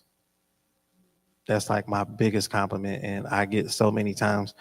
Like I literally was playing at a funeral a couple months ago, and a friend of mine, he relocated to Atlanta, and he was in town, and literally it's this big church. I don't even know he was there. And right when the preacher got up to preach, he inboxed me and was like, "I knew that was you on organ." And I was, "You here?" He was like, "Yeah, I just knew your sound. Like I knew that was you playing." It blew me away. But I think that what happens is too, again, I grew up around so much music, so many musicians. If I played drums, I would probably still want to sound like Dave Taylor. He's just so good. It just gets on my nerves how good he is. It just makes you mad. Like some people just make you angry, like when you hear them, because they're so good and they have such a sound. But I knew even then I would never sound like him, ever. And so rather than get upset because you don't sound like somebody else, figure out what your sound is and capitalize on that. Because as a drummer, I still get hired to keep time. You know what I'm saying? So that's what your mentality has to be. When you get a call, if you're playing drums, you don't get called to sound like Dave. Because if I want Dave, I'm gonna call Dave. And me and George had this conversation all the time too, because it's the same thing. It's like there may be a certain sound that you're going for, but if that's the sound that you're going for, just call that person. If you want a Kevin Bond sound, then just call Kevin Bond. Make sure you got that Kevin Bond money though when you call him.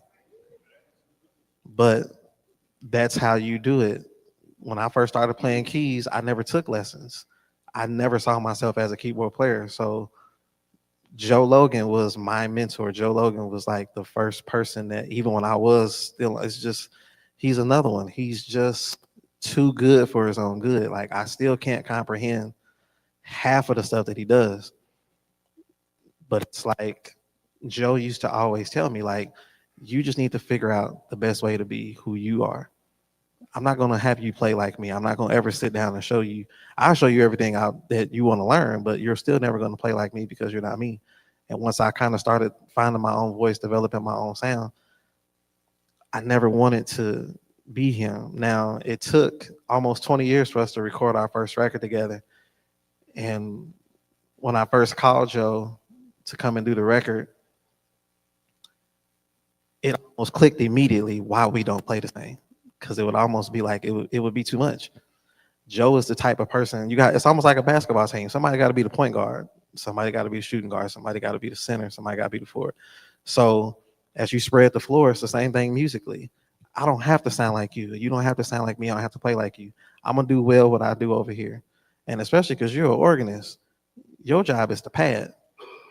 So you got to fill up and have that bed right here. That piano player is going to do all the cute melody stuff. You on that organ, you hold that pad down. That drummer's going to keep that beat. That bass drum, the bass player, he's going to play the groove. He's going to play the bass line. So it's not really about sounding like anybody else, because after a while, the opposite of what it is what's going to happen. Instead of somebody being like, hey man, I love the way you play, you got your own sound. Somebody going to come up to me like, hey man, I know you, man, you go to New Beginnings, man, you sound just like Larry. And you're going to be like, it's going to be confusing. I don't know if that's good or bad. Because, yeah, he sounds great. It's an amazing compliment to get. But who are you? Because now you don't have no sense of identity. And so it's almost going to be one of those things where, yeah, he sounds just like Larry. But if I'm going to call him, I might as well just call Larry and see if Larry can do it. So it's the same way we're producing. All of us are different producers. All of us have our different things. But when you call me, absolutely, I'm gonna do what you want me to do. I'm gonna help you and make it as best as it possibly gonna be. But when you push play and you hear that sound, that's Josh Humphrey. You hear my sound in all of my songs. And if you hang around me long enough, you'll be able to hear it. And not that my sound is the best thing, not saying that I'm the greatest, but I don't sound like anybody else. I did a record with George, and as soon as we got done, again, just the biggest compliment. He was like, bro, you know what I love most about this song? It doesn't sound like Indianapolis. And I was just like, I don't even know what that means, but okay. And I knew what it meant, but it was just one of those things, because again, you can get so used to listening to something or someone and you feel like you have to imitate that to be good. And a lot of times you got to be careful with who and what you listen to, because that could be dated.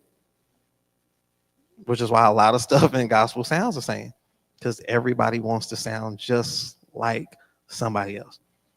Everybody that plays keys wants to sound like three people: Kevin Bond, Jason White, Mike Burrell. That's it. Everybody wants that West Coast sound. Drums, everybody wants to sound like Calvin Rogers. Bass, everybody wants to sound like Maurice. And these guys have been doing records forever. But who is Morris?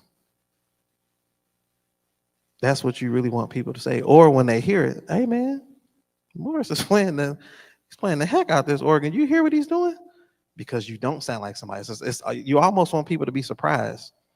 Because I think that's what happened when I started producing. It was almost like people were surprised I could do it. And I'm like, well, what did y'all expect? I've been doing this my whole life. But I didn't want to do it the way everybody else was doing it. I had to figure out who I was. I had to figure out and get help. So no matter how much George helps me, I'm still going to kind of do it my way. No matter if George calls me or not, I'm still going to do it the way George wants it, because that's his sound. This is what he wants. This is what he's looking for. He's the producer. So it goes back to that same conversation earlier. You got to know when to drive and you got to know when to ride. But every time, no matter which seat I'm sitting in, I'm always going to be me. And that's what I think is also missing in our city. Rodney sounded nothing like Lamar. Lamar sounded nothing like LPC. LPC sounded nothing like Napoleon. Like there was always all these different entities and different sounds, and just everybody had their own thing, and it was great and amazing. That's what used to make the Robert Turner musical so great back in the day, because you had everybody in one place. And even if all of us was playing for different groups, it was just a different sound. Every single group that got up, because depending on who you play for, it's a different approach. Dave can't play for Rodney like he plays for LPC. It's a different thing. And he's recorded with both of them. But when you're versatile and when you are good at what you do and you've invested, it's still going to translate. You're still going to get the call. But Dave has a sound. So you'll have a sound and you'll have a sound. Same with singers. Everybody's not meant to sound like Kimberell. Everybody can't do all these runs. That's why there's only one Daryl Coley. You will never get that again. Ever. I don't care. Listen, you will never get another Daryl Coley. We will never have another Rance Allen. We will never have another Vanessa Bell Armstrong. So it's like, while you are inspired and while you are studying, you take from those and then you figure out who you are. And that's how you develop your own sound. Because if all you're going to do is copy off everybody else, then there's no reason for me to call you, because I already got that. Mr. Rodney Bryan.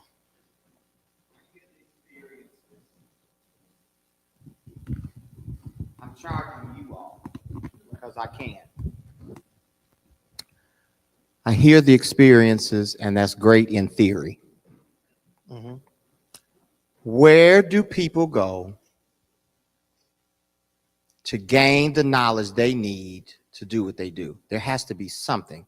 I tried my best to have a camp for 8 years so that people could come and not just hear in theory, they could practice in theory. Absolutely. Because theory is just what it is. Yep. It's just a theory. But Indianapolis suffers from great talent with no experience. And the experience that they gain takes them nowhere. That's comment number one. And I charge you guys who've had the experience, who've been there, to come up with something so that they don't go home with a statement and a theory, but can plan to do better and not have to learn music by himself. There has to be something that's outstanding. And I charge you guys, this is great. This is a great start. But people that aren't connected need to figure out how to get connected and then who to connect to. And so I charge you guys that the next time I come to one of these and there has been something planned so that these young people can get the experience. See, it's nothing worse than going out there on stage and they kick you off. Now, let me say this. I didn't have to go through that because I gained the knowledge before I went out. So that when I went out, I tell people all the time, I didn't have a whole bunch of bumps and bruises in our career. None. Because I hung around an Al Hobbs. I hung around the Sugar Dolores Poindexter. And I get this everywhere. Oh, Rodney's one of my mentors. I ain't seen you in 20 years. And they do it all the time. But something has to be done because if we don't, church fails. Yeah. Community fail. They fail. And so I charge you guys to sit at a table or something, I don't know, but to come up with something so that these young people will have the automatic opportunity and experience where you don't have to get that tap. See, I didn't get no taps because I spent years with the people who were already doing it. So I didn't get those taps like get up. Now that wasn't going to happen with me. One is because whatever I decide to do, even if it's dirty, I'm going to do it well. That's right. Yes, that's what I'm going to do. So create something so that these young people quit staying at home, whatever else you need to do. Just like today, I really wanted to stay home. I said, no, I'm going to support them because that's where it starts. I want you to create something past yourselves that will allow the community and the singers and the musicians and choir directors and whatever else is going on in the city can get some practical experience. Singers, what lessons are you taking? I took music lessons. I wasn't going to come up and be an A flat singing an A, but that's because I had somewhere to go and practice that before I actually hit the stage. That's one. Two, I want to say this to everybody in this room because you ain't going to hear from me much longer. I'm getting ready to leave. Oh, y'all laughing. I'm getting ready to leave. And that's this country. Yeah, laugh, because you can laugh in a minute and I'll be gone. I'm going to say this because everybody needs to know this. You can only be what God called you to be. You can't be nothing else. You can try and you will fail. Because if God hasn't called you, I was hoping y'all would say it. It don't matter how many records you put out. It don't know how many productions you do. If you haven't been called to do it, you're wasting time, energy, effort, and resource. You're wasting it. You've got to talk to God enough and then be quiet long enough for God to talk back to you. Because some of you are trying some things that you're not even supposed to be there. Figure out from him where you're supposed to be. That's the start of your success. You can go to rehearsals, you can practice, you can do all of that and be perfect. But if God didn't design you to be in that spot, it's kind of like putting you on the job and firing you, but leaving you on the job to do nothing. So figure out, and that comes from birth. God knew who you were before you were even conceived. And when you can stop wasting time, we entered McDonald's Gospel Fest in 1998. We didn't record in 1992. You know why? Because I had to figure out what we were supposed to be doing. And I wasn't wasting time, energy, and effort. So I tell you, I didn't waste time or money. I wasn't going to do that. Money's precious to me. I don't love it, but I need it. But figure out what God, everybody's not supposed to record. Writers aren't supposed to sing. Maybe you're supposed to be a writer to give the song to somebody else. Does that make sense? And we got folk recording records. Well, that's my age. CDs after CDs after that, whatever you want to call it, and never get ahead. Because that's not what he called you to be. I can't be Kurt Franklin. It ain't even in my DNA. Ain't no sense in me trying. So you gotta say what, you stand on what God wants you to be. If that's play the tambourine, don't try to pick up the drums. Play the tambourine. There is no such thing anywhere where there is a job greater than anybody else's. If I was going to be a street sweeper, I'm going to aim to be the best sweeper that there can be. I can't be the driver. He didn't call me to be the driver. He told me to sweep the street. And too often we try to jump in somebody else's lane, and that's what's wrong with the kingdom. The kingdom is all out of order because everybody wants to be T.D. Jakes. Everybody wants to be Noel Jones. Everybody wants to be, and we exhaust so much time, and the kingdom suffers. But I do want to charge you to do something to help these young people because they need it. Whether they think they do or not, it's your job to provide. Why you here today? Part A. I'm looking as I look across the sea to look and see that job number B has been done. Because I'm gonna tell you this, I said it to George. I say it all the time. I would take, if I could put something together and take it somewhere, nobody could. Because we have some of the best here, right here in Indianapolis.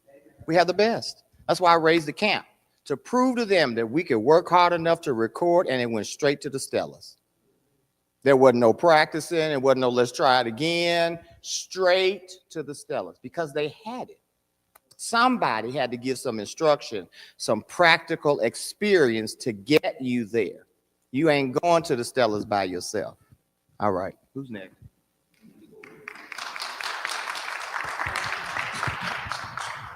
And let me just piggyback on that because again, I kind of mentioned it earlier about the camp, but that was really life changing because, like I said, it was one thing to listen to He's a Keeper, but then it was another thing to be there every Friday from 8 to midnight when we could have been anywhere doing anything.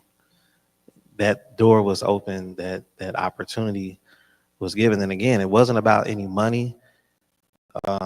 It was life changing because as a musician, you had a place where you could come and play. You had a place where you could come and practice. As a singer, you could come and sing, but you also got breathing exercises from like actual breathing experts and how to sing and techniques and, you know, Crash Crew. We had people that could dance because everybody couldn't sing. So we had a choreographer come in and Crash Crew was birthed out of that. And so that is something that's missing in the city. And we definitely are wanting to and looking to doing something. But I think that there has to be a willingness because we were willing. We didn't have no other motivation other than we just wanted to do it. And so I think with any opportunity that's provided, even the singers, y'all can't keep, I say it every time I do a Levite United event. We complain about so much about how we don't never have nothing to do. And then as soon as somebody posts it, y'all have every excuse as to why you don't want to come. Oh, somebody is going to be live. I literally, this room should be completely full. Every chair in this building should be packed out. But that's what happens because we have people like Anali who asks the question and puts it out there, and then it sparks an idea, and then we do stuff, and then the people don't come. Well, I was going to come. Is it going to be live? Because live is killing us. Live is killing us. I posted this on Facebook years ago when it first came out. Has Facebook Live, has Instagram Live, Facebook, whatever it is, any of these streaming things, has that killed our ability to be able to fully support? Because we just depended on somebody to go live. So we ain't got to go. You just catch it whenever. And it's different because like Dave and Steve, they'll tell you, even back in the day, even if it was nothing but a concert, if you wasn't there, that was it. You missed it. Wasn't no live, wasn't no what we used to do back in the mini disc when we used to record. Wasn't none of that. If Ricky Diller was coming to town, it was word of mouth. Hey, I heard Ricky gonna be at Cathedral of Praise, and we just going, and it was like, oh, okay. And if you wasn't there, you missed it. Wasn't no, oh, I go back and catch it, or how was it? Psh, man, let me tell you something. That's all you got. And you actually felt bad for missing it. So when these types of events come on, or when we try to do these things, and it's not just me, there's plenty of people in the city that have endeavored to do things. Jamar Plummer is one of the dopest producers, singers, musicians in our city, my brother, who always supports everything that I do. And I try my best to support everything that he does. But he's been doing this inspirational venue forever. For original artists, creatives, people that sing, to play, that can come. He ain't charging nobody a dime. Hey man, you sing, I just want you to come and be a part of it. Hey man, you play, I just want you to be a part of it.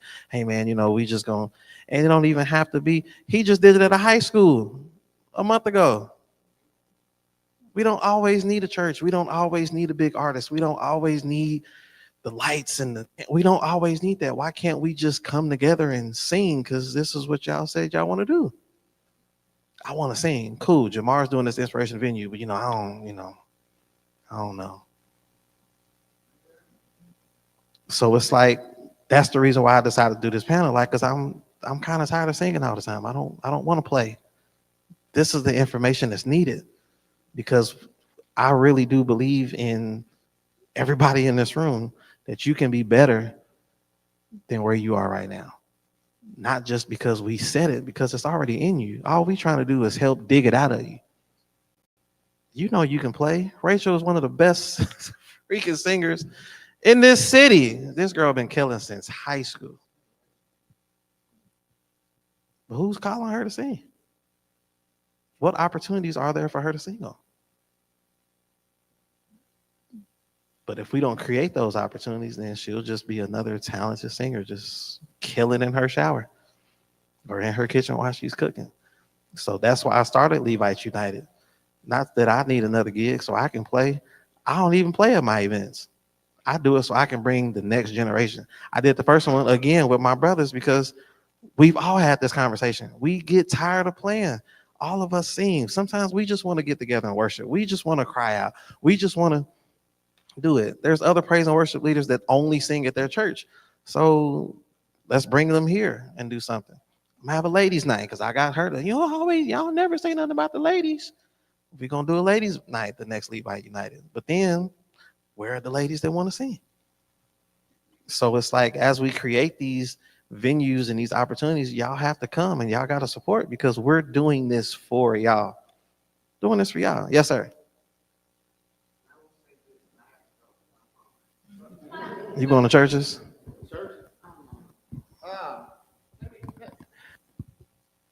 You all are young, so you have, this is 40 some years ago.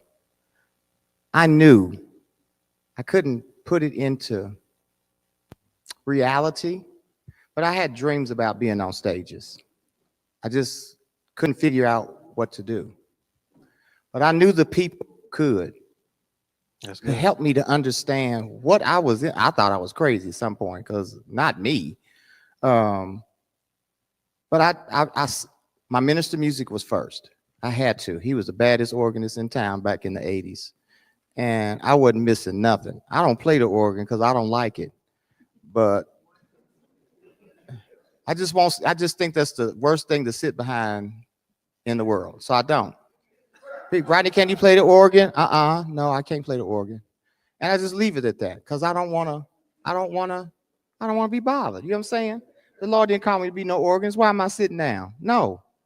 I learned it so that I could talk to organists. And I said, that register is not right. Now you think, because you've never seen me play it, that I don't know what I'm talking about. That's hilarious to me because I was going to be a well-rounded musician. And I'm old, I lost my train of thought. What was y'all talking about? There you go. This is I gotta go because I'm hungry. Y'all gonna keep talking. And I found out who the Who's was in the city, Larry. And I vowed never to leave their side, never to leave it. I vowed. Al Hobbs hated me. Oh, that's right. I might as well tell it. Patrick, I'm right, ain't I? That's right. He hated me. I didn't care what he hated. I knew I was going to be in the industry. I knew God was working something out. I'm here in music lessons. I'm here at Butler. I knew it. I just didn't know how to put it together. Al Hobbs forbid me to come. I joined the chapter. I sang in the choir because I wasn't going to leave his side, regardless of what I thought he thought of me. And regardless of what he thought of me, that was the gatekeeper back in the day. You weren't going anywhere in the industry without connecting yourself to Al Hobbs because he had all the keys. You understand? He was at the radio. He was a major player at GMWA. He had his own record company at one point. That dude was the key. I didn't care if he didn't like me. I need to get what I need to get. And so let me tell you, Al Hobbs used to hang out at IHOP at 16th and Meridian every Friday and Saturday night after 11 o'clock. Somebody tell me I'm telling a lie. I go to bed at 9 o'clock since I was little. I would come home on Friday and take a nap and wake up at 10 o'clock. And they didn't let me at the table, but I was at the table right next to him because I wasn't missing a thing. That's what's wrong with us. We don't want to sit under and get guidance from anybody because they don't like me. Who cares? I'm not in this business to be liked. I'm in this business because God chose me to be here.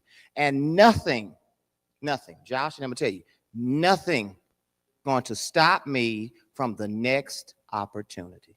Nothing. If I had to sit next to you and you was mad I was sitting there, sat next to you and gave you a mint, and I ain't moving. Yeah. These young people got to learn how to go somewhere and sit, whether they like you or whether experience is a much worse teacher than wisdom. And wisdom comes from our elders. Didn't like me, doesn't matter. He's the key to the city, and I'm not moving until I get what I need to get. That's what we don't do. My community choir are everywhere now doing everything because they were taught to sit and listen and pick up wisdom and knowledge because it will only help you. Experience is a horrible teacher.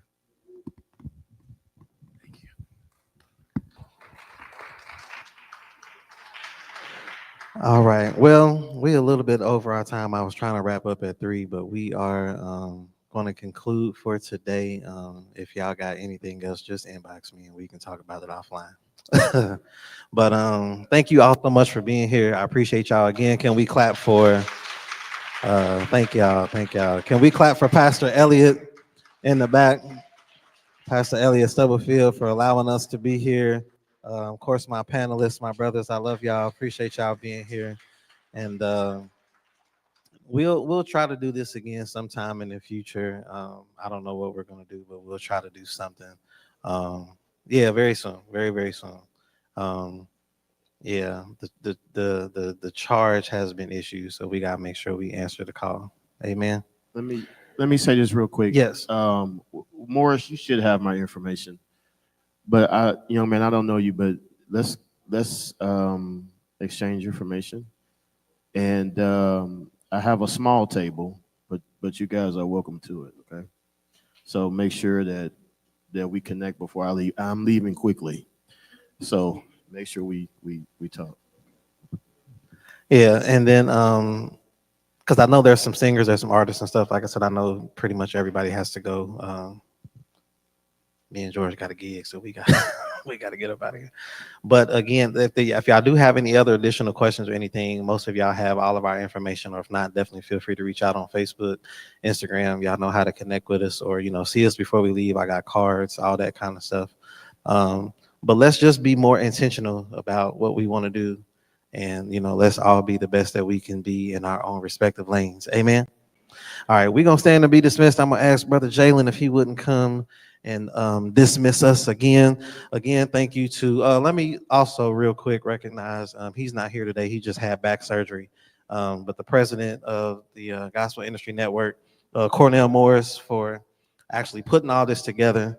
And he's endeavoring to do some great things in the city. And so this isn't necessarily my event. I'm just kind of over it, but through the Gospel Industry Network here in Indianapolis, we definitely want you all to get connected with us. We have some great things that we're trying to do and promote each other. All of y'all have different events going on, so we try our best to support in every way we can. And then when we have events like this, things like this, we want you all to be connected so that y'all can get the information and just be a part of all the stuff that's going on in our city. So thank you to Cornell, if he's watching, for having this and trusting me to be over it.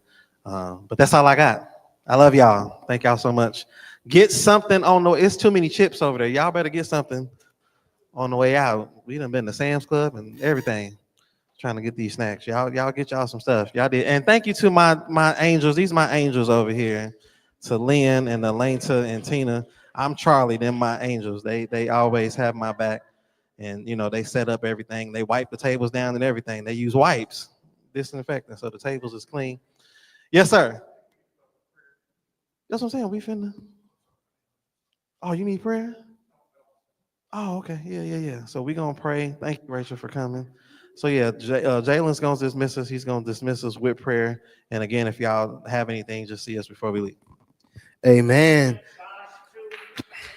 I just got to say that one more time for Joshua Humphrey. If you all have not had the opportunity, I know that many of you all may not have heard about the Gospel Industry Network, but we are really trying hard to make sure that you all are, we all have a circle of a community of all of us that are doing things, whether you're an artist, a musician, or whatever. So be sure to follow us on all social media platforms. As the marketing director for Gospel Industry Network, Circle City, I'm doing our best to make sure that you guys all are involved and know what's going on, just as this event today.